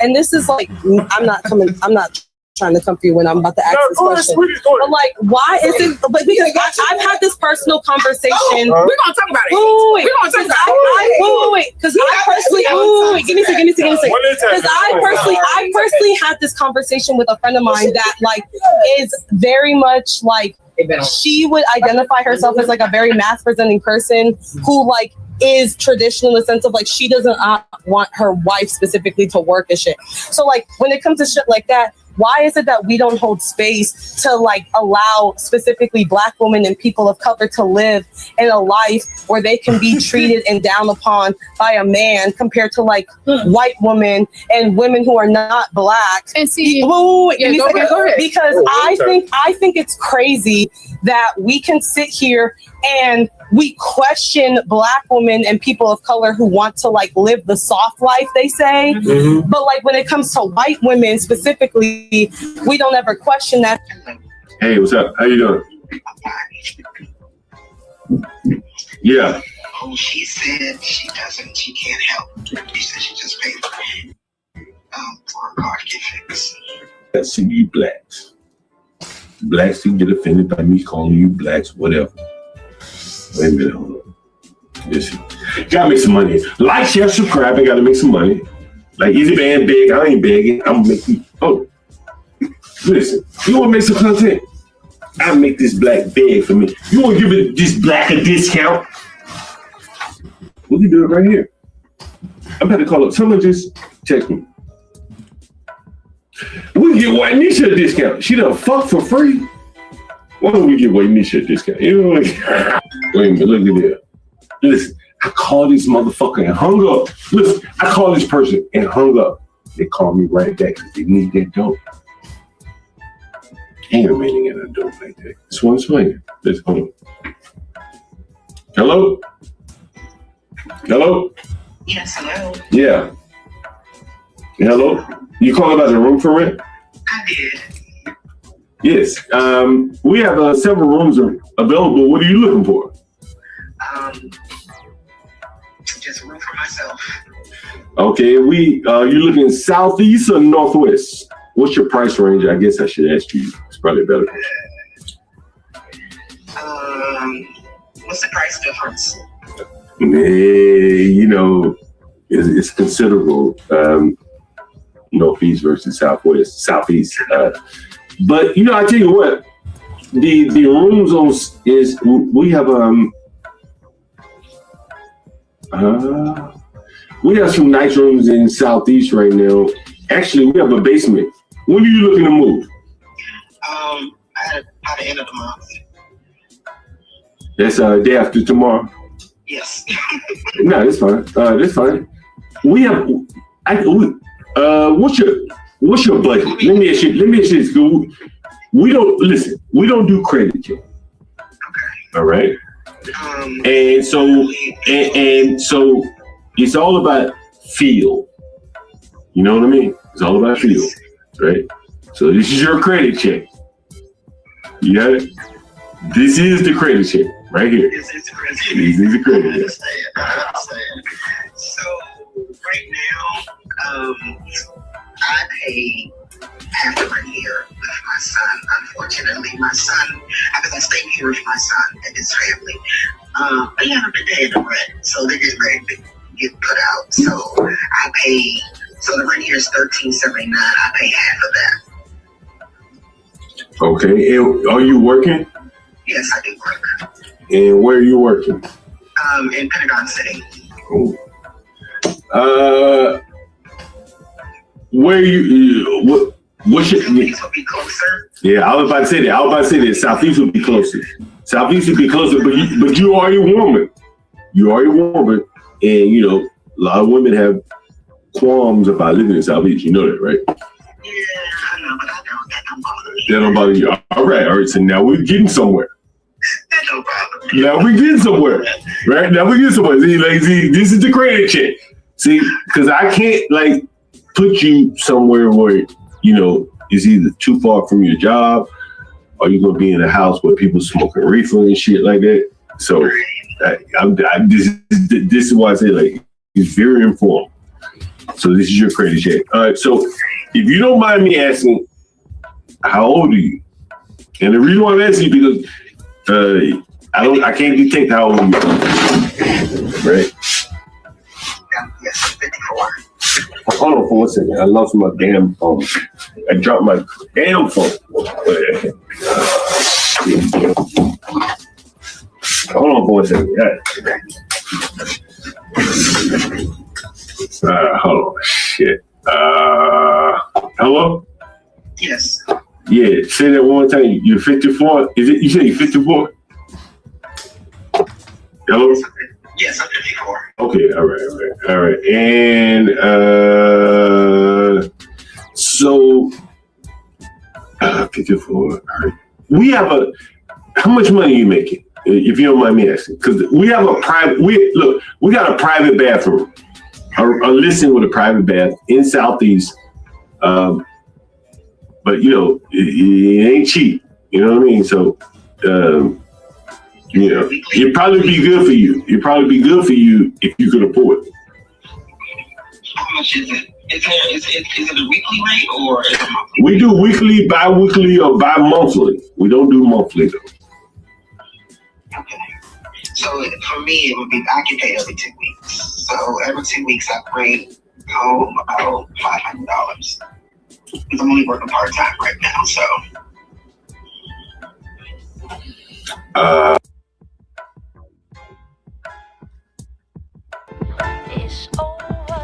That was my that was more or less a bunch of calls and videos that we received over the last couple of years, and it all came together like the black women's plight. They're stealing from each other. The son stole the rent from their mother. Dating problems, so on and so forth. So I thought that was pretty interesting. I'll leave you with this right here. I was hoping Be Brave would have come up on this channel. he would have found this also interesting. And here we are. This is for B. Brady. This is this morning I was out. What was I doing? Out. I had done my cleaning, so it's about 5 o'clock. So in the morning, you can see it's still dark. And take a look.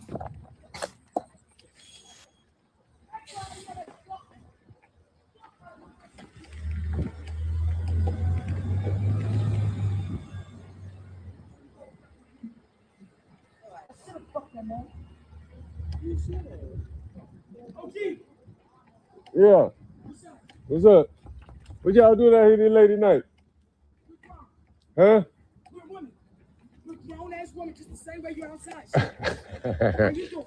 How you doing? I'm finding you some cigarette. Nah, I ain't got no cigarette. Can we have some change? Shit, I ain't got no change. You see? Brave, well, Brave, if you're watching, look at that bike on the ground. Let me drop the link for Brave. Brave, if you're watching, and you asked me to do it, so I got it for you, Brave. I got it for you, Brave. I found one. Listen to this, Brave. Huh? What you outside for? Shit, I'm working. Really? Hell yeah. Okay, have a blessed one. I clean up and shit. Who threw that bike on the ground? Why you throw it on the ground? Because it was flying from my way. Can you get that light out of my face? Huh? Oh, I'm sorry, shit. All right. Have a blessed night. All right, y'all take it easy. Yeah.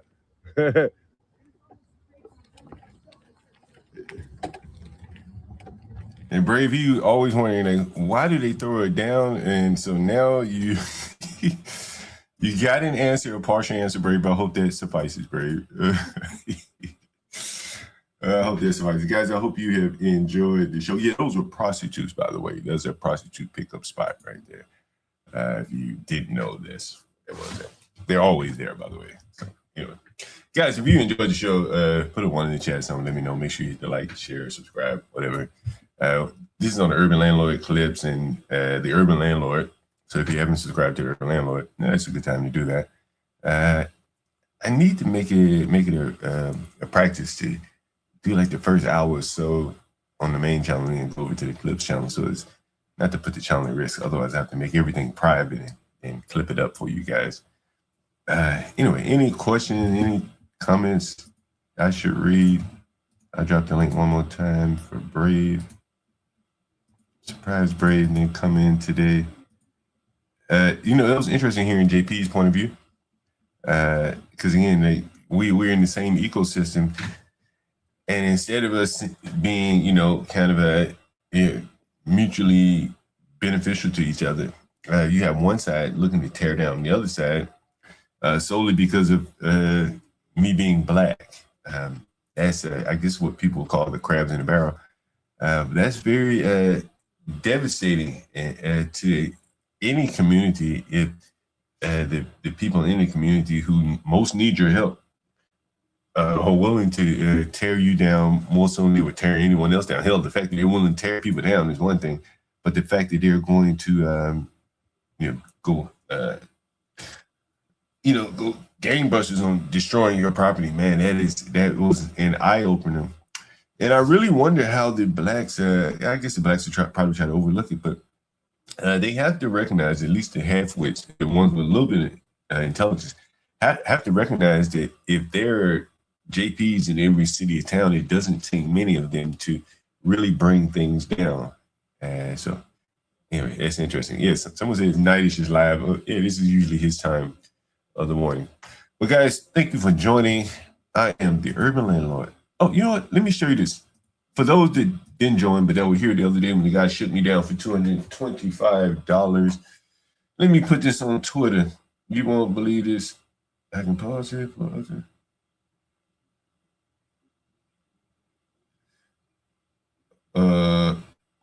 Yeah, change. Yeah.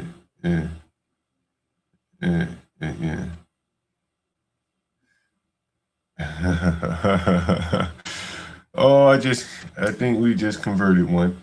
What is this right here? Okay. All right, that's perfect. And let me call this guy. Let me call him. Bluetooth. Put the Bluetooth on. Roadcaster Duo. I feel like talking to him. Let's see. Oh no, not yet. We gotta see. A couple days. You know, I gotta man. Listen, let me tell you. Damn.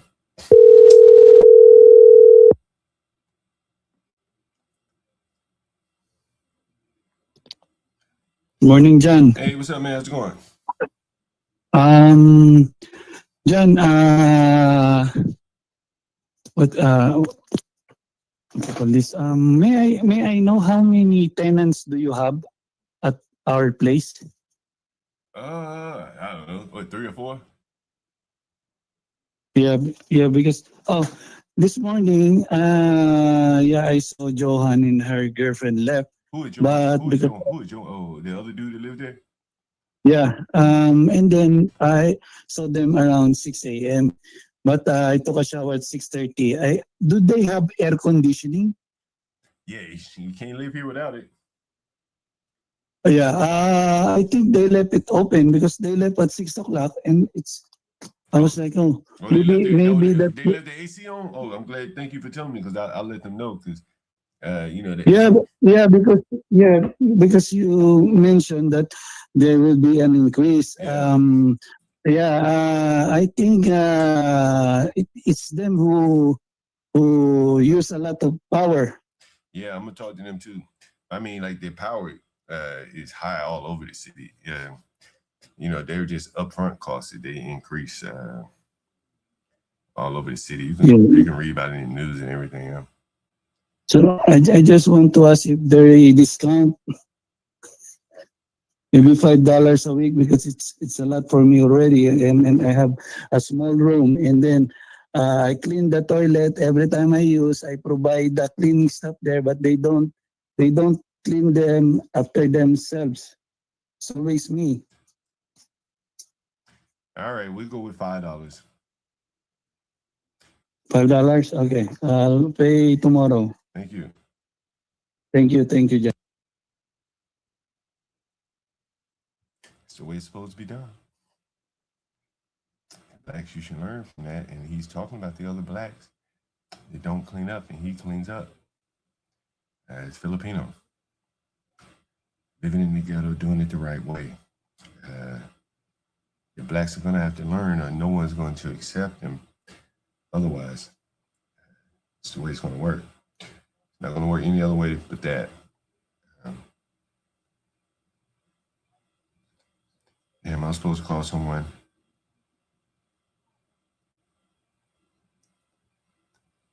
Oh. Maybe I get Brave a call.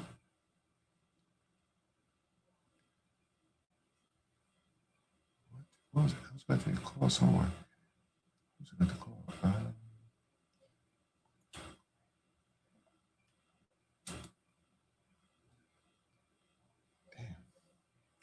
I forget who I was about to call here. Let me call Brave.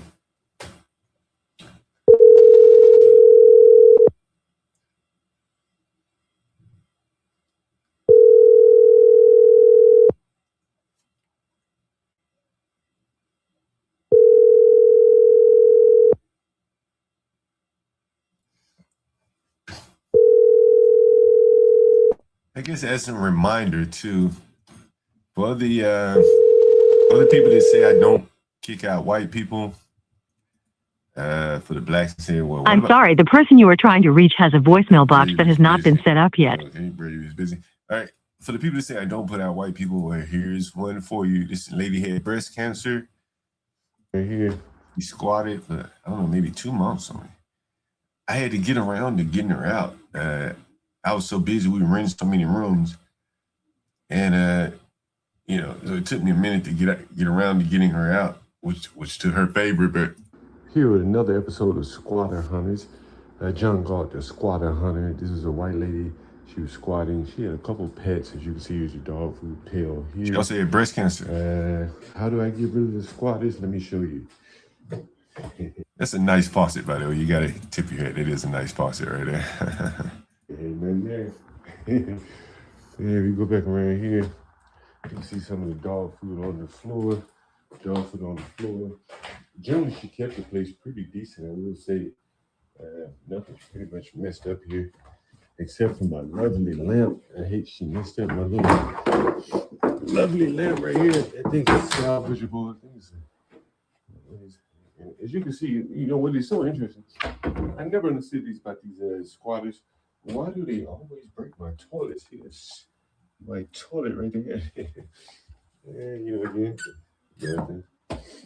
Again, nothing. Again, another episode of Squatter Hunters. And that's me evicting a lady had breast cancer. Of all things, go figure. Anyway, I am John Galt, the urban landlord. Thank you for joining. Make sure you hit the like, share, and subscribe. This nigga high as a motherfucker, by the way. Let me go fast. I am the nigga John Galt. This high ass nigga. They don't dance no more. It's all about the lean. Back in the day, crack was jumping on the scene. Now they slumped on the sidewalk. Can't talk. Golden era faded, but we still feel the rock. They used to be kings, now they lost in the scheme. Popping them bottles, throwing money, and living dreams.